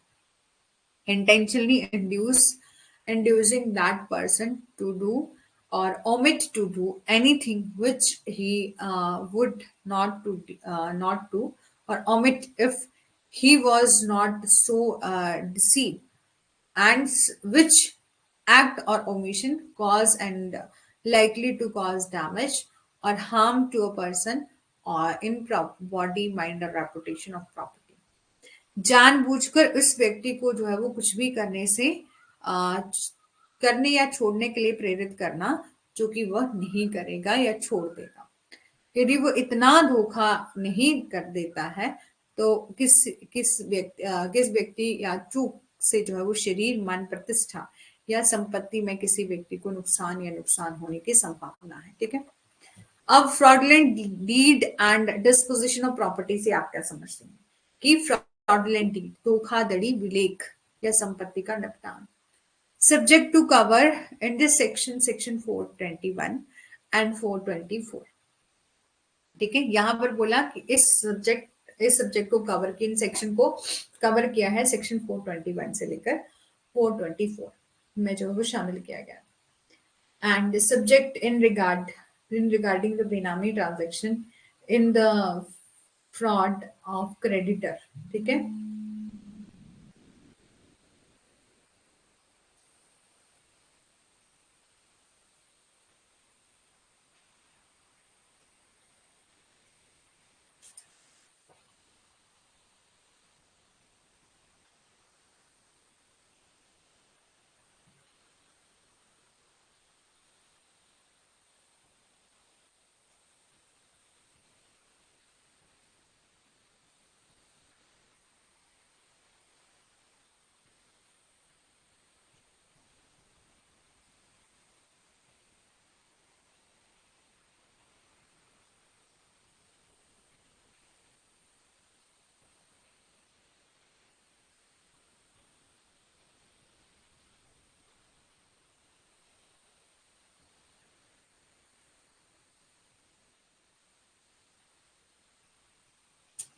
चलो, fraudulent deed and disposition of property subject is this subject is covered under section 421 to 424। the subject on regarding the benami transaction in the fraud of creditor, and that is the offense consisted in the dishonest disposition of property with intent to cause wrongful loss of credit। कि fraudulent deed आप बना रहे हो, कि धोखाधड़ी से आप deed बना रहे हो जिसमें लेनदारों की धोखाधड़ी में बेनामी लेन देन के बारे में विषय अर्थात अपराध में लेन देन को गलत तरीके से नुकसान पहुंचाने के इरादे से संपत्ति के बेईमान स्वभाव में जो वो शामिल है। अपराध चल या अचल संपत्ति के खिलाफ हो सकता है, और जो कि आपका सेक्शन 421 में दिया गया है। 422, 423 एंड 424 एक ही तरह के अपराध से संबंधित है जिसमें लेनदारों को अलग अलग तरीके से धोखा जो है वो दे। ठीक है, सबसे पहले बोला मिसचीफ। इंग्रेडिएंट क्या है मिसचीफ के, जो कि आपका section 405 are as under intention और knowledge of likelihood to cause wrongful loss और डैमेज टू द पब्लिक और एनी पर्सन। यहां पर बोला कि जनता या किसी व्यक्ति को गलत तरीके से नुकसान या नुकसान पहुंचाने की संभावना का इरादा। दूसरा, causing destruction of a property और any change in the same on the situation, कि संपत्ति के विनाश या उसी में या स्थिति में कोई बदलाव करना।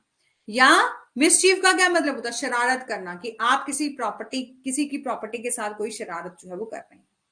ठीक है, कि सबसे पहले इंटेंशन और नॉलेज ऑफ लाइकहुड, ठीक है, टू कॉज रॉन्गफुल लॉस, कि आप सबसे पहले किसी दूसरे पर्सन को रॉन्गफुल लॉस पहुंचाने वाले हैं, डैमेज करना चाहते हैं किसी पब्लिक की प्रॉपर्टी को, और causing destruction to of property और any change in the same और सम और इन द सिचुएशन। इस तरह के परिवर्तन में संपत्ति को नष्ट कर दिया जाना चाहिए कि उसका मूल्य जो है वो कम हो जाता है, कि आप इस तरह से प्रॉपर्टी को जो डिस्ट्रॉय कर दे रहे हो जिससे क्या हो, उस प्रॉपर्टी की वैल्यू कम हो जाए या यूटिलिटी जो है वो बहुत ही ज्यादा कम रह जाए। वो होता है आपका मिसचीफ, जिसको हम हिंदी में शरारत कहते हैं।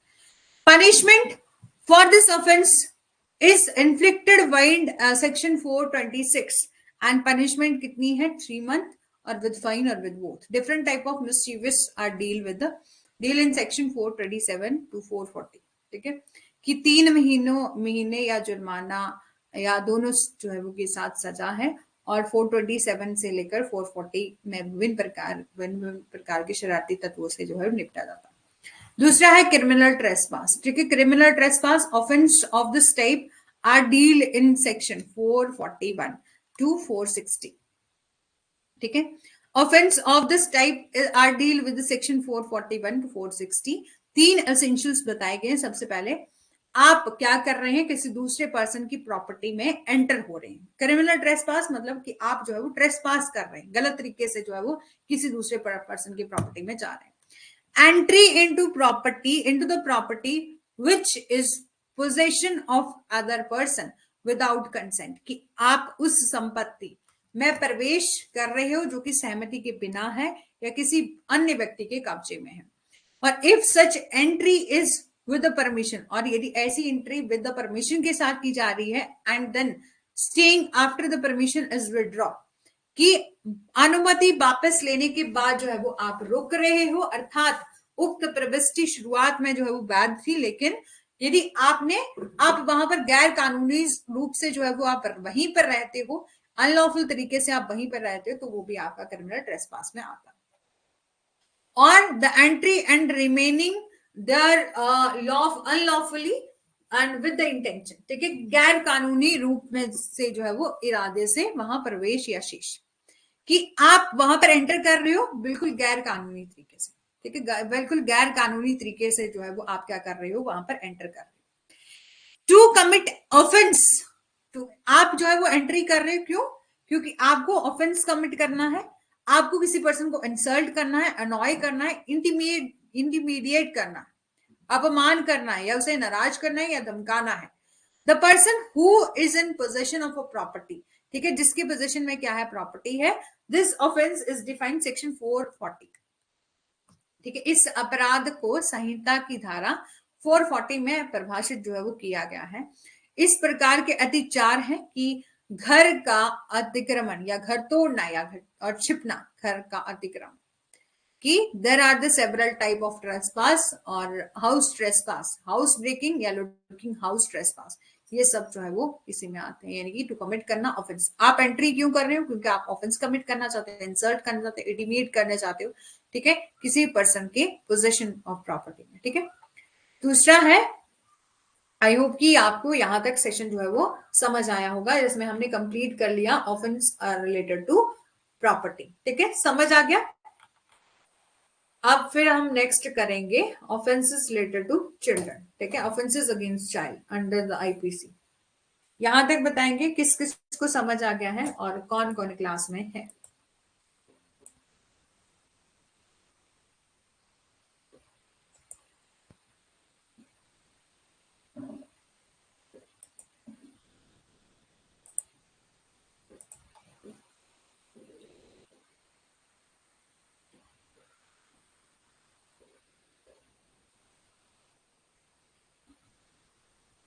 ठीक है, अब हम करेंगे offences against children under IPC. Offences against children की ऑफेंस कौन कौन से हैं जो कि चाइल्ड के अगेंस्ट होते हैं, बच्चों के अगेंस्ट होते हैं।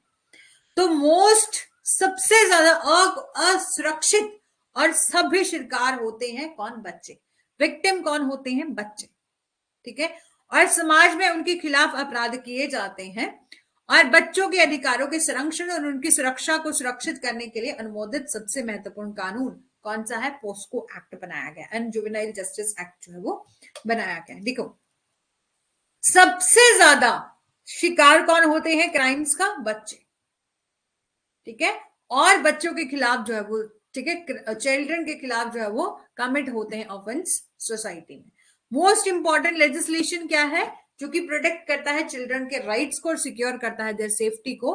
क्या है? पॉस्को एक्ट है, एंड जुवेनाइल जस्टिस एक्ट है। इंडियन पेनल कोड 1860 जो कि बात करता है, give the description about the various misdeed which are performed against the children and punished their risk under the various section of IPC, homicide, ठीक है, ठीक है, या फिटिसाइड या किडनैपिंग, सेक्सुअल एक्ट, ये सब जो है वो ऑफेंसेस जो कि रिलेटेड होते हैं किससे?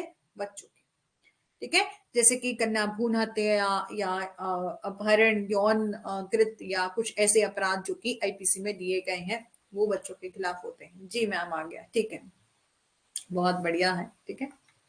अब है आपका what are the offences against the children. कौन कौन से ऑफेंस होते हैं जो कि चिल्ड्रन के अगेंस्ट होते हैं? सबसे पहले, before learning about the various form of offences against the juvenile, कि आप जब भी जैसे कि अलग अलग टाइप ऑफ ऑफेंसेस जो कि हम डिस्कस करेंगे, before learning about the various form of offences against the juvenile, we must first acknowledge our self with the concept of offence against the juvenile, ठीक है। तो हमें सबसे पहले किशोरों के खिलाफ अपराधों की अवधारणा के साथ जो है वो खुद को स्वीकार करना चाहिए। यानी कि सच यंग पर्सन, ऐसे युवा व्यक्ति जो for the purpose of legal consideration ranging from newly born baby, ठीक है, जो कि सबसे पहले हमें ये जानना चाहिए कौन से, अब हमने कहा कि ऑफेंसेस अगेंस्ट द चिल्ड्रन, कि बच्चों के खिलाफ अपराध होते हैं, तो बच्चे होते कौन है? जो कि अभी न्यूली बॉर्न बेबी हैं, यानी कि अभी भी उन्होंने जन्म लिया है, से लेकर, ठीक है, 0 से लेकर 18 साल की एज के लोग होते हैं, उनको हम चाइल्ड कंसिडर करते हैं। The child, therefore, for the sake of legal protection and consideration, is deemed to any person of any gender, age between the 0 to 18 year of age. ठीक है। अब any offense or offenses committed against the child or children is or are regarded as offense against the children and juveniles. ठीक है। किसी बच्चे या बच्चों के खिलाफ किए गए किसी भी अपराध या अपराध को बच्चों या किशोरों के खिलाफ जो है वो अपराध माना जाता है। Offences for being considered as offence against the juvenile need not be criminal activities like kidnapping, murder, rape and, ठीक है, and but also verbal, physical, mental abuse inflicted upon a children. ठीक है, ये कहा किशोरों के खिलाफ अपराध के रूप में माने जाने वाले अपराधों को अपहरण या हत्या या बलात्कार या जबरन भिक्षावृत्ति, यानी कि आप जो है वो क्या कर रहे हैं, बच्चों के हाथ पैर जो काट दे रहे हैं। आपने देखा होगा बहुत सारे ऐसे एग्जाम्पल आपको सोसाइटी में दिखेंगे। आप मार्केट में जाओ ना, तो आपको देखने को मिलेगा कि बच्चे जो है वो भीख मांग रहे हैं, उनके हाथ पैर काट दिए गए हैं गलत तरीके से, या उनको जो है वो, तो यहाँ इनकी ना गैंग बनी होती है। ठीक है, आप ऐसे सोचोगे ना कि वो लोग खुद से आते, नहीं, उनकी जैसे कि कोई गैंग बनी होती है। वो सारे के सारे बच्चे एक जगह होते हैं, उनको खाना भी कम दिया जाता है और उनको भेजा जाता है कि तुम लोग जो है वो भीख मांग के लेके आओ, और शाम को उनसे सारे पैसे जो है वो ले लिए जाते हैं, उनको दो वक्त का खाना मिलता है। लेकिन अब उनको, उन बच्चों को भी आदत पड़ गई है, अब उनको भी बहुत चीज ठीक लगती है। ठीक है, तो ऐसे ऐसे ऑफेंसेस आपको देखने को मिलेंगे सोसाइटी में बहुत ज्यादा। आपने देखा होगा बसेस में जाओ तो बसेस में छोटे छोटे बच्चे जो आते हैं वो खुद से नहीं आते। आप ये मत सोचना कभी भी कि वो अपने पेरेंट्स के पास, कभी भी बच्चा ऐसा कभी नहीं करता। मतलब चाहे पेरेंट्स गरीब है, चाहे अमीर है, चाहे किसी भी स्टेज पर है, हर कोई पेरेंट्स यही चाहते हैं कि हमारे बच्चे हमसे ज्यादा कहीं अच्छी जगह जाए।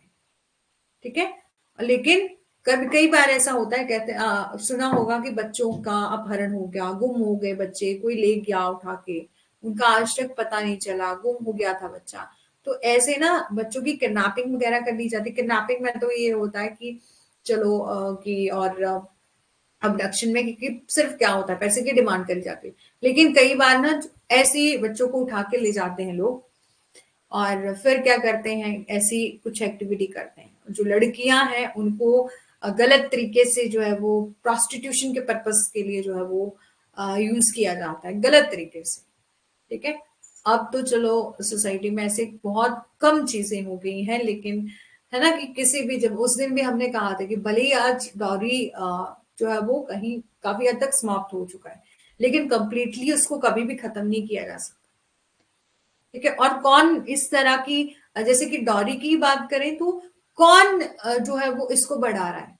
वही लोग जो कि बहुत एजुकेटेड है, बहुत वही लोग, क्योंकि जब वो अपनी बेटियों की शादियां कर रहे हैं लाखों में खर्चा कर रहे हैं, इससे क्या होगा कि, और लाखों में खर्चा भी कर रहे हैं, सामान भी दे रहे हैं, सब कुछ कर रहे हैं, इससे क्या होगा कि वो नाम के तो पढ़े लिखे हैं, बेटियों को अपना पहुंचा भी दिया है कि अच्छी सेटल हो गए हैं, लेकिन फिर भी वो लाखों में खर्चा कर रहे हैं, लाखों में दहेज दे रहे हैं। तो उससे क्या होगा, कोई मिडिल क्लास या कोई उससे भी बिलो एवरेज पीपल होंगे, वो भी देखेंगे कि इन लोगों ने इतना किया, हम लोग इतना नहीं कर सकते, है ना। तो वहां पर लोग क्या कर रहे हैं, अपनी जमीनें तक बेच दे रहे हैं डॉरी देने के लिए। ठीक है, तो ये सब कभी भी आप सोसाइटी में किसी भी चीज को कंप्लीटली खत्म नहीं कर सकते। हाँ, काफी हद तक खत्म हो चुका है, लेकिन कंप्लीटली खत्म नहीं किया जा सकता। ठीक है, जैसे कि हम बात करें कि हरियाणा वाली साइड में तो हमने सुना है कि किस तरह से दहेज लिया जाता है कि यदि जितना लड़का सेटल है उतना ही दहेज, जैसे कि किसी की जॉब बहुत अच्छी लगी, गवर्नमेंट जॉब लग गई है ना, गवर्नमेंट जॉब में भी यदि कोई अच्छी पोस्ट पर पहुंचा तो उसके लिए उतना ही दहेज जो है वो डिमांड करी जाती है, डिमांड करी जाती है खुद से। क्यों? जब तुम अच्छे भले सेटल हो गए तो तुम्हें क्या जरूरत है कि लड़की के पेरेंट्स से तुम मांगो? खुद नहीं कमा सकते, बल्कि खुद भी कमाओ और अपनी जो वाइफ है उसको भी सेटल करने की कोशिश करो ताकि वो भी अपना कमा सके। ठीक है, तो इसी तरह से बच्चों के खिलाफ भी जो है वो अपराध होते हैं। तो हम डिस्कस करेंगे कि ऑफेंसेस अगेंस्ट चिल्ड्रन जो है वो कौन कौन से ऑफेंस होते हैं। तो सबसे पहले क्रूएलिटी, क्रूरता होती है। तो एक क्रूर कृत्य क्या है, यानी कि कब जो है वो कॉन्स्टिट्यूट किया जाता है क्रूर या क्रूएलिटी, क्रूएल जो है वो कब एक्ट जो है किया जाता है। मेयर टॉर्चर करना समवन फिजिकली, कि क्या केवल शारीरिक रूप से किसी को प्रताड़ित करना, क्या वो क्रूएलिटी है? तो बोला वो तो है ही है कि फिजिकली तौर पर किसी को टॉर्चर करना वो तो क्रूएलिटी में आता ही आता है। क्रूएलिटी एक ऐसा एक्ट और ओमिशन है which inflict mental or physical harm upon any individual or irrespective of the age, gender and mental incapacity, जो कि किसी व्यक्ति को मानसिक या शारीरिक नुकसान पहुंचाती है, और चाहे वह किसी उम्र या लिंग या मानसिक क्षमता आदि का हो। ठीक है, cruelty or is any act or omission which inflict mental or physical harm upon an individual irrespective of age, gender, mental incapacity।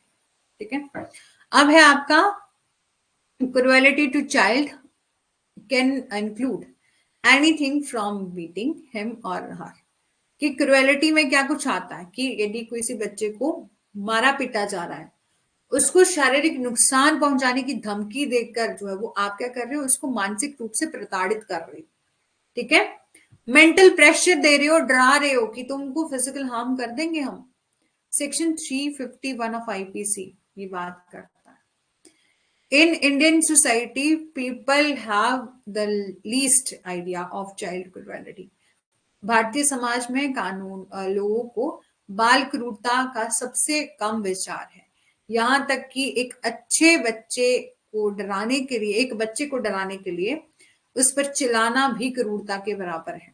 हमारे समाज में लोगों को लगता है कि हम रॉड छोड़ने से जो है वो एक बच्चा जो है वो खराब हो जाएगा, यानी कि एक बच्चे को आप जो है वो नहीं डराओगे तो बच्चा खराब हो जाएगा, ऐसा मानना है। लेकिन हमारा मानना है कि जितना ना केवल कि बच्चों को, बड़ों को भी यदि कोई वो बिगड़ जाए ना तो घर वालों को उसको मारने के अलावा, मारने पीटने के अलावा प्यार से समझ जाना चाहिए। जितना इंसान को इमोशनली समझाया जा सकता है उतना किसी, कोई भी ऐसा हथियार नहीं बना, कोई भी ऐसा जो है वो हथियार नहीं बना, कोई ऐसी मारपीट नहीं बनी जो उसको सुधार सके। ठीक है, लेकिन हमारे समाज में ऐसा ही सोचा जाता है। सिंपल वर्ड में हम बात करें, in our society has impression that unless a guardian parents behave like a, ठीक है, मार्टिनेंट विद अ चाइल्ड। ठीक है, यहाँ पर बोला सरल शब्दों में हमारे समाज में ये धारणा है कि जब तक कि अभिभावक जो गार्डियन है, माता पिता है, एक बच्चे के साथ मार्टिनेंट की तरह व्यवहार नहीं करते तब तक बच्चा जो है जीवन में अनुशासित होने में सक्षम नहीं होगा। ठीक है, कि जब तक जो है वो, यदि उसके साथ मार्टिनेट या मारपीट नहीं की जाएगी, उसको डराया धमकाया न जाएगा, तब तक जो वो डिसिप्लिन में नहीं रहेगा। Apart from parents, education institution की, पेरेंट्स तो ऐसा करते ही करते हैं लेकिन एजुकेशन इंस्टीट्यूशन में भी ऐसा ही किया जाता है, उसको फिजिकल पनिशमेंट दी जाती है for mistake and is a sole pay, ये एक ही तरीका माना जाता है कि उसको शारीरिक दंड दे दो, 2-4 डंडे लगा दो तो बच्चा जो है वो सुधर जाएगा, गल को पढ़ के आएगा। Therefore, cruelty toward the children has become an accepted notion। ठीक है, इसलिए बच्चों के प्रति जो है वो क्रूरता एक स्वीकृत धारणा जो है वो बनेगी। अब देखो ना कि पेरेंट्स, ठीक है, पेरेंट्स जो है वो जरूरी नहीं होता कि हर किसी के पेरेंट्स टीचर हों या बहुत अच्छी अच्छी पोजीशन पर हो, है ना।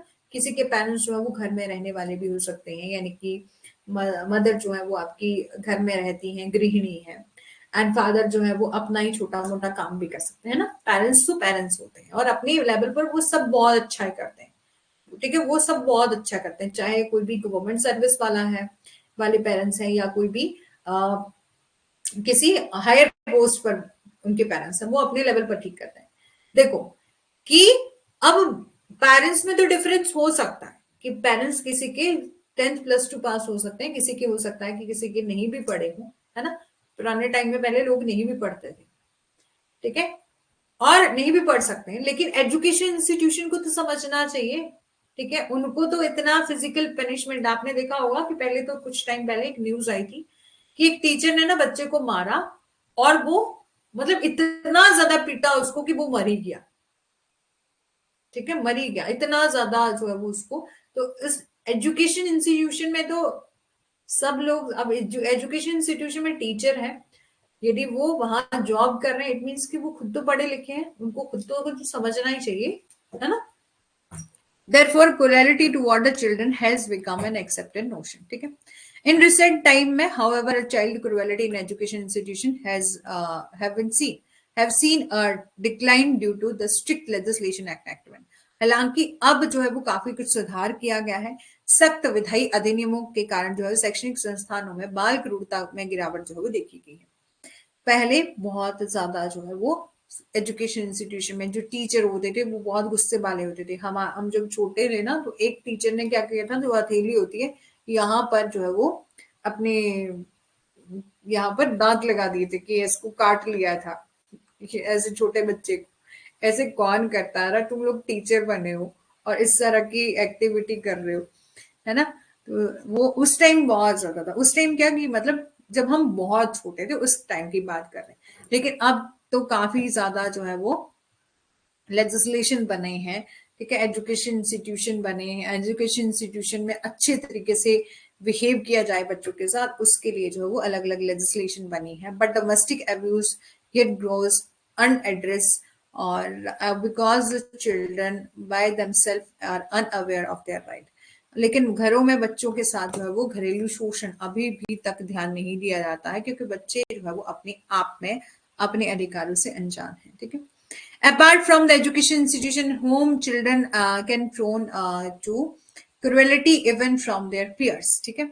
कि शैक्षणिक संस्थानों के अलावा या घर के अलावा बच्चों को अपने साथियों यानी कि अन्य बच्चों जो कि उम्र में बड़े हैं उनसे भी जो है वो क्रूरता का खतरा जो है वो हो सकता है, ठीक है। जैसे बुलिंग करना, ठीक है, बुलिंग मीन अब्यूजिंग और मिसट्रीटिंग समवन और वनरेबल और बाय समवन स्ट्रॉन्गर और मोर पावरफुल। कि एक व्यक्ति जो कि अधिक शक्तिशाली है उसके द्वारा जो कमजोर व्यक्ति है, व्यक्ति मतलब जो कि कमजोर या छोटा चाइल्ड है, उसके साथ दुर्व्यवहार करना या उसको गाली देना, बुलिंग का ये मतलब होता है, बुलिंग करना, ठीक है। आपने मूवी भी देखी होगी या रील्स वगैरह भी देखी होंगी जिसमें एक लड़के ने, एक छोटा बच्चा होता है, उसको एक उसका सीनियर क्या करता है, उसके साथ गलत हरकतें करता है, ठीक है, और उसके उसको जो है वो परेशान करता है। तो इस तरह से क्रूरलिटी भी जो है आपको देखने को मिल सकती है। अब employment to child for begging, ठीक है, भीख मांगने के लिए बच्चों को का रोजगार। रिमेंबर, ठीक है, चार्ल्स डिकेंस के द्वारा ओलिवर ट्विस्ट याद है, जहां पर where the leader of a child begging rack name of it, यहां पर बोला कि जहां पर फगीन नाम के बाल भिक्षावृत्ति रॉकेट रैकेट का सरगना गरीब और अनाथ बच्चों से को भीख मांगने, जेब तराशी और चोरी करने की कला का प्रशिक्षण देता था, ठीक है, जो कि हमने अभी भी बात करी थी कि ऐसे कुछ रैकेट्स बने होते हैं, ऐसे कुछ गैंग्स बनी होती हैं जो कि बच्चों को ये शिक्षा देती है कि तुम भीख मांगोगे, तुम जेब कतरी करोगे, तुम चोरी करोगे, ठीक है। कभी भी इंसान कहते ना कि ये इंसान जो है वो चोर है, ये है वो है, इंसान गलत नहीं होता, उसको वहां का माहौल ऐसा मिला होता है, उसको लोग ऐसे मिले होते हैं। यदि कहते हैं ना कि ये संगति का असर बहुत जल्दी होता है। सबसे पहले इंसान सीखता है अपने घर से, यदि उसको घर से अच्छा माहौल मिला है तो वो बच्चा कभी नहीं, बहुत कम चांसेस होते हैं कि वो बाहर के लोगों से थोड़ा सा इंटरेक्ट होके जो है वो बिगड़ जाए। ठीक है, तो यहाँ पर बोला कि एक फगीन नाम का एक भिक्षावृत्ति रैकेट था। रैकेट का नाम रैकेट जो है वो चलाया गया था, जहां पर गरीब, जो कि गरीब बच्चे थे, जो कि अनाथ बच्चे थे, उनको भीख मांगना सिखाया जाता था, उनको पिक पॉकेटिंग जो है सिखाया जाता था, स्टीलिंग जो है वो सिखाया जाता, चोरी करना जो है वो सिखाया जाता था। ठीक है, इंटॉक्सिकेशन ऑफ चाइल्ड। ठीक है, एज ऑलरेडी मेंशन बिफोर, ठीक है, कि पहले ही हमने डिस्कस किया कि आप एक बच्चे को भिक्षा प्रदान करते हैं जो कि खुद को भूखा होने का दावा करता है, और ये कहता है कि मैं बहुत दिनों से भूखा हूं, मेरे को ये दे दो, मेरे को वो दे दो, वो किसी रॉकेट लीडर के हाथों में जो है वो समाप्त हो सकता है। कभी कभी इनको सिगरेट पिलाई जाती है, शराब, ड्रग्स आदि जो है वो नशीले पदार्थ उनको दिए जाते हैं, ताकि, ठीक है, उनको दिए जाते हैं, कंजम्पशन करवाया जाता है, intoxication like cigarette, alcohol and drugs. ठीक है, और ऐसे विक्रेता, there are the seller who for their the greed of gain to sell these intoxicating substance to our children. क्योंकि ऐसे विक्रेता हैं जो कि अपने लाभ के लालच में इन नशीले पदार्थों को बच्चों को बेचते हैं। और बच्चों को एक बार, बच्चों के बड़ों को भी एक बार लत लग जाती है, तो फिर तो आपने देखा होगा, अपने शहरों में देखा होगा, जब जो नशा करते हैं ना, जो उनके पास नशा नहीं होता, ड्रग्स वगैरह नहीं होता, तो लोगों की चोरियां कर लेते हैं। एक बार मेरा खुद का भाई चंडीगढ़ में जॉब करता है, ठीक है, तो उसके साथ भी ऐसा हुआ था, और एक उसका फ्रेंड था, ठीक है, उसके साथ भी ऐसा हुआ था कि वो शाम को जा रहा था ड्यूटी के लिए, नाइट शिफ्ट के लिए, तो वो उसने ऐसे फोन लगाया था, तो वो फोन को चोरी करके ले गया, एकदम से बाइक पर 3 लोग आए और उसके फोन को चोरी करके चले गए। तो ये वो लोग होते हैं जिनको ये सब जो है वो, जो कि नशे में पड़ गए हैं, अब उनको कभी नशा नहीं मिलेगा तो वो लालची हो जाएंगे, वो यहाँ वहां से चोरियां करेंगे, उस सामान को बेच देंगे, उससे जो पैसे आएंगे उससे नशा कर लेंगे। तो ऐसे वहां पर शहरों में ऐसे बहुत सारे आपको केसेस देखने को मिल जाएंगे। ठीक है, तो देर आर द सेलर, जो कि ऐसे सेलर होते हैं जो कि अपने लाभ के लिए जो है वो लालच में इन नशीली पदार्थों को जो है वो बच्चों को बेचते हैं। और चूंकि जो रैकेट लीडर होता है also tend to intoxicate the kids, so कि वो जो नशे, बच्चों को नशा कर, देखिए उनका एक नेता होता है जो कि बच्चों को नशा कराता है ताकि उनको कंट्रोल किया जा सके। ठीक है, उनको नशा जो है वो करवाया जाता है ताकि उनको कंट्रोल किया जा सके, और बच्चे ना तो भागे। अब देखो कि एक बार आदत पड़ गई किसी को नशे की, तो वो बोलते हैं कि और दो और दो, तो वो भागेंगे भी नहीं, ठीक है, वहीं रहेंगे। और not only the racket leader but child is also expose to a substance abused by their family member and who are substance abusers themselves। न केवल कि रैकेट की नेता, बल्कि बच्चों को उनके परिवार के सदस्यों के द्वारा मादक पदार्थ द्रव्य के सेवन में के संपर्क में भी लाया जाता है, जो कि स्वयं मादक द्रव्यों का सेवन करने वाले हैं। Again, post intoxication a child might be kidnapped for the purpose of sale and procurement. फिर भी जो है नशा करने के बाद बिक्री और खरीद के उद्देश्य से बच्चों का अपहरण जो है वो किया जा सकता है। ठीक है, और इसके अलावा बच्चों की किडनैपिंग और अबडक्शन भी होती है। ठीक है, ऑल दो तो क्या हमने किडनैपिंग और अबडक्शन के बारे में डिस्कस कर लिया है, लेकिन हम आज डिस्कस कर रहे हैं कि हम किडनैपिंग और अबडक्शन हो रही है क्यों, बच्चों की। ठीक है, वो भी बच्चों की होती है, लेकिन यहाँ पर भी ये बोला गया है कि ऑफेंसेस कौन कौन से हैं अगेंस्ट द चाइल्ड, तो उसमें भी हम जो है डिस्कस कर रहे हैं। यद्यपि अपहरण, किडनैपिंग और अबडक्शन का यूज जो है वो सिनोनिमसली किया जाता है for the referring to the same purpose. ठीक है, कि there are exist at the thin differential line between the two. ठीक है, कि ये बोला कि दोनों के बीच में एक पतली अंतर रेखा मौजूद है। The kidnapping usually refers to removal of a minor from the lawful custody of a parents or guardian। कि जब भी किसी बच्चे को रिमूव किया जाता है, किसी माइनर बच्चे को रिमूव किया जाता है किसी उसके पेरेंट्स और गार्डियन की कस्टडी से, लॉफुल कस्टडी से जो है वो रिमूव किया जाता है। Whereas abduction referred the forcefully carrying away of adult person, ठीक है, जब अपहरण एक वयस्क व्यक्ति को जो है वो बलपूर्वक ले जाने के को संदर्भित जो है वो करता है। तो in the case of kidnapping the consent of kidnapped minor is immaterial, ठीक है। तो अपहरण के मामले में कंसेंट ऑफ किडनैप माइनर जो है वो क्या होती है, इममेटीरियल होती है जब हम बात करते हैं माइनर बच्चे की। तो उसको उसकी कंसेंट से लिया जा रहा है, क्यों? क्योंकि आप क्या कर रहे हो, कोई पर्सन क्या कर रहा है, उसको खाने पीने का लालच दे रहा है, बच्चों को चॉकलेट दिखाई जाती है, उनको उनकी कंसेंट से ले जाया जाता है, तो ये आपकी इममेटीरियल कोई मायने नहीं रखती। However in case of abduction the consent of adult and so abducted and can be a good defense for the accused during the criminal proceedings, ठीक है। लेकिन इस तरह से अपहरण अबडक्शन किए गए व्यक्ति की सहमति, यदि किसी अडल्ट को अबडक्ट किया जा रहा है तो आपराधिक कार्यवाही के दौरान जो है वो आरोपी के लिए एक अच्छा बचाव जो है वो हो सकता है, ठीक है, किडनैपिंग और अबडक्शन के केस में। However, we will deal with the kidnapping of children, which is an emerging issue in contemporary society. हम बच्चों के अपहरण से निपटेंगे जो कि समकालीन समाज में जो है वो एक उभरता हुआ मुद्दा है। सबसे पहले कि किडनैपिंग जो है वो कई तरह से या वैरायटी ऑफ रीजन की वजह से जो है वो की जा सकती है।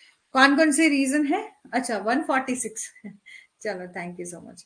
चलो कोई बात नहीं, थोड़ा सा कर लेते हैं, ठीक है, फिर खत्म कर देंगे। सेल प्रोक्यूरमेंट, अदर ऑफेंसेस कौन है, चाइल्ड पोर्नोग्राफी, ठीक है, थोड़ा सा कर लेते हैं फिर बाकी कल करेंगे, ठीक है। चलो, किडनैपिंग जो है वो आपकी मे हैपन होती है from the variety of reason की वजह से। क्यों? क्योंकि आप जो है वो क्या, यदि किसी पर्सन ने जो है वो किडनैपिंग करी है, क्यों? फिरौती मांगने के लिए, डिमांडिंग रैंसम की फिरौती मांगी जा रही है कि तुम्हारे बच्चा जो है वो हमारे किडनैप में है, किडनैपिंग किया है, हमने उसको अपहरण कर लिया है और हमारी गिरफ्त में है, यदि तुम 10 लाख रुपीज नहीं दोगे तो हम तेरे बच्चे को मार डालेंगे, ठीक है। तो इस तरह की फिरौती की डिमांड जो है वो की जा रही। In this scenario a child being kidnap so that the kidnapper can extort some money from his her parents और गार्डियन, ठीक है, कि अपहरणकर्ता अपने माता पिता या अभिभावकों से कुछ पैसे वसूल करे, ठीक है।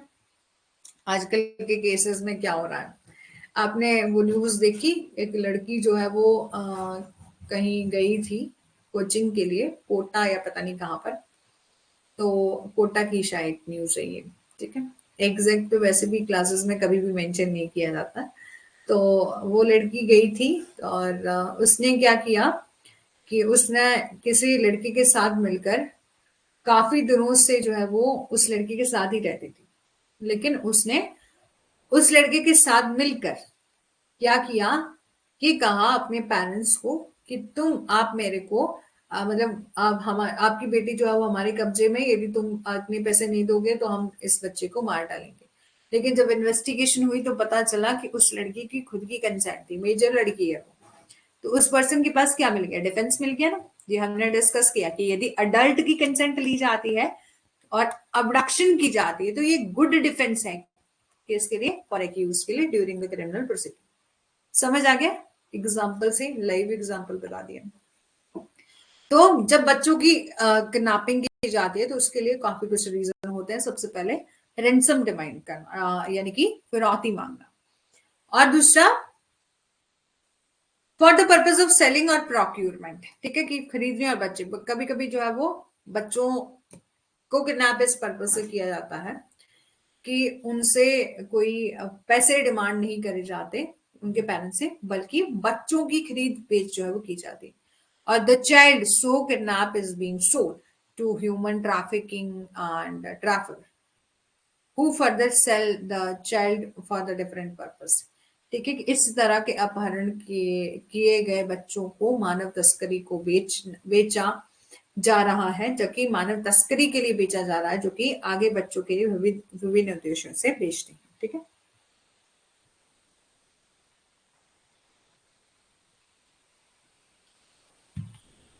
और पेरेंटल चाइल्ड अबडक्शन, कभी कभी जो है वो आपने देखा होगा कि माता पिता ही अबडक्शन करते हैं। क्यों? क्यों क्यों किया जाता है? कभी कभी आपने देखा होगा कि डाइवोर्स का केस चला है, पेरेंट्स जो है वो मदर फादर अलग अलग रहते हैं, तो बच्चे की कस्टडी का केस चला हुआ है, कभी फादर उठा के ले जा रहा है, किसी को फादर कह रहे हैं कि बच्चा मेरे साथ रहेगा, मदर कह रही है मेरे साथ रहेगा। तो अपहरण जो है वो माता पिता के द्वारा भी किया जाता है इन सब केसेस में। यदि मुख्य रूप से यदि तलाकशुदा या अलग माता पिता के मामले में ऐसा होता है कि जो बच्चों को अपने साथ रखना चाहते हैं और उसके लिए बच्चों को क्या कर रहे हैं, किडनैप कर रहे हैं for the purpose of illegal adoption. यदि इलीगल अडॉप्शन करेगी तो sometime children are kidnapped and sold to the adoption agencies resulting in illegally adoption of such child। अवैध गोद लेने के उद्देश्य से कभी कभी जो है बच्चों को अपहरण कर लिया जाता है और उन्हें गोद लेने वाली एजेंसियों को बेच दिया जाता है, जिसके परिणाम स्वरूप बच्चों को अवैध रूप से गोद जो है वो लिया जाता है। आप क्या सोचते हैं, जो अनाथ आश्रम बनाए जाते हैं, क्या वहां पर बच्चे जो हैं वो सेफ रहते हैं? यदि गवर्नमेंट हो तो गवर्नमेंट का तो पता नहीं, लेकिन कभी कभी जो है वो ट्रस्ट के थ्रू कोई एनजीओ बनाया गया है जहां पर कोई, ठीक है, यदि वहां पर ऐसा कुछ हो रहा है, यानी कि वहां पर बच्चों को के रहने का जो स्थान बनाया गया, अनाथ आश्रम बनाया गया है, तो वहां पर क्या होता है, जैसे जो बच्चे होते हैं जब थोड़े से मेजर हो जाते हैं, थोड़े से, ठीक है, अभी उन्होंने मतलब 18 ईयर कंप्लीट ना करते हुए अभी 14 तक काम कंप्लीट कर लिया है, तो वहां उन बच्चों से करवाया जाता है, लड़कियों का मिसयूज किया जाता है, उनको गलत तरीके प्रोस्टिट्यूशन के पर्पस के लिए जो है वो उनका यूज किया जाता है और आगे बेच दिया जाता है। इन ये सब एक्टिविटी अनाथ आश्रमों में भी होती है, क्योंकि हर जगह सही लोग भी होंगे, गलत भी होंगे, ठीक है, इसलिए कहते हैं कि एकदम पे किसी पर भरोसा नहीं करना चाहिए। लेकिन हम लोगों की क्या आदत होती है, कोई सामने वाला बहुत अच्छे से बात कर रहा है, हम लोग सोचते हैं जैसे हम है वैसे वो है, ठीक है, और विश्वास कर लेते हैं, ठीक है। और फिर है आपका मर्डर, ठीक है। तो देखो यहां पर भी कहा ना, कभी कभी जो है वो इलीगल अडॉप्शन भी होती है, कि सम टाइम जो है वो कुछ बच्चों को किडनैप किया जाता है और सोल, यानी कि कभी किडनैपिंग कर ली जाती है और उस किडनैप किए गए बच्चे को आगे बेच दिया जाता है। और कभी कभी अडॉप्शन एजेंसीज कोई कोई होती हैं जो कि बच्चों को अडॉप्ट करती हैं और आगे किसी को बच्चों को देती हैं। ऐसे पेरेंट्स जो कि उनके पास जाते हैं कि हमारे पास बच्चा नहीं है, हमें बच्चा दे दो। तो वैसे तो हमने देखा है कि अडॉप्शन में वैलिड अडॉप्शन तभी होगी यदि कोई पैसे का लेन देन नहीं किया गया होगा, लेकिन होता है यहाँ पर भी। ये जो एजेंसीज हैं वो इलीगल अडॉप्शन करती हैं सच चिल्ड्रन का।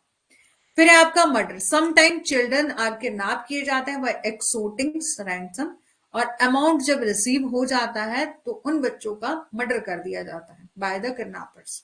So children can provide witness, ताकि बच्चे जो है वो विटनेस ना बने, आगे जाकर जो है वो उनके खिलाफ गवाही ना दे दें, इसलिए जो क्या किया जाता है, बच्चों को वहीं पर मार दिया जाता है। Again some time children are kidnap for the various reason like a family और पर्सनल, ठीक है, कि वेरियस रीजन जो है हो सकते हैं, जैसे कि पारिवारिक कला, व्यक्तिगत प्रतिशोध आदि, ठीक है, तो अलग अलग रीजन हो सकते हैं। फिर है आपका सेल और प्रोक्यूरमेंट। सेल और procurement of child is emerging and problematic issue है in the contemporary time frame. Children after being kidnap, एक बार बच्चे को किडनैप कर लिया जाता है तो are sold through the human trafficking. कई बार जो है वो ह्यूमन ट्रैफिकिंग, मानव तस्करी, वही की चिल्ड्रन को क्या कर दिया जाता है, अपहरण किए गए व्यक्ति को ऐसे तस्करी रैकेट जो बने होते हैं उनके माध्यम से बेच दिया जाता है और विभिन्न उद्देश्य, डिफरेंट डिफरेंट पर्पस के लिए उन बच्चों का यूज किया जाता है। कौन सा? जैसे कि आप क्या कर रहे हैं, उनको भिक्षावृत्ति, भीख मांगने के लिए जो है वो किसी को एम्प्लॉयड कर रहे हैं, और जो बच्चे होते हैं उनको चाइल्ड प्रोस्टिट्यूशन में इंडल्ज करवाया जाता है, ठीक है, उनको बाल वैश्यवृत्ति में लिप्त होने के लिए मजबूर किया जाता है। और घर में कई कई ऐसे लोग होते हैं जिन्होंने, आपने देखा होगा कि शॉप में या घरों में जो है वो कुछ तो होते हैं जो कि विद कंसेंट या पेरेंट्स की कंसेंट से आते हैं, ठीक है, काम करने के लिए, लेकिन किसी किसी बच्चे को जैसे कि बेच दिया गया, किसी ने बेच दिया, और दूसरे व्यक्ति जो है वो हायर कर लेते हैं क्योंकि उनको घर में काम करने के लिए कोई व्यक्ति चाहिए, ठीक है। और them self toward illegal marriage और इलिसिट रिलेशनशिप, और अवैध विवाह या अवैध संबंधों के लिए मजबूर करना, तो ये सब जो है वो अदर कारण होते हैं, ठीक है, सेल और प्रोक्योरमेंट में। और अदर ऑफेंसेस चाइल्ड प्रोस्टिट्यूशन भी है, ठीक है, और चाइल्ड पोर्नोग्राफी है, चाइल्ड मोलेस्टेशन एंड रेप है। पनिशमेंट कौन सी है जुवेनाइल जस्टिस एक्ट में, ये हम जो है वो कल करेंगे, ठीक है। और एम्प्लॉयमेंट काफी ज्यादा प्रोविजन है, ना केवल कि हमारे इंडियन पेनल कोड के तहत, बल्कि अलग अलग एक्ट हम डिस्कस करेंगे जहां पर बच्चों के बारे में, क्योंकि हम, आपको पता है कि हम लॉ ऑफ क्राइम कर रहे हैं, आईपीसी नहीं कर रहे हैं। आईपीसी तो है ही है उसमें, लेकिन हम, जैसे कि हमारे आईपीसी में जो बच्चों के लिए ऑफेंसेस बताए गए वो तो डिस्कस करेंगे नहीं, इसके अलावा और भी जो लॉ बनाए गए हैं जो कि ऑफेंसेस अगेंस्ट चिल्ड्रन की बात करते हैं, उनको भी हम जो है डिस्कस करेंगे, ठीक है। आई होप कि आपको सेशन अच्छा लगा होगा। थैंक यू सो मच, बहुत अच्छा था, इंटरेस्टिंग सेशन था, ठीक है। थैंक यू सो मच जी मैम, ठीक है, ठीक है, बाकी कल करते हैं। Thank you, thank you so much ma'am, thank you जी।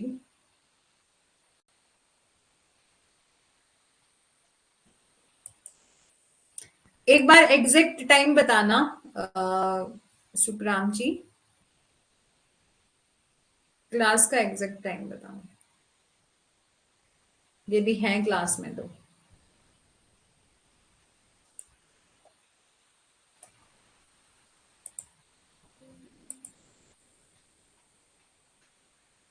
ठीक है, यानी कि यहाँ जो दिख रहा है वही है ना। चलो, थैंक यू सो मच।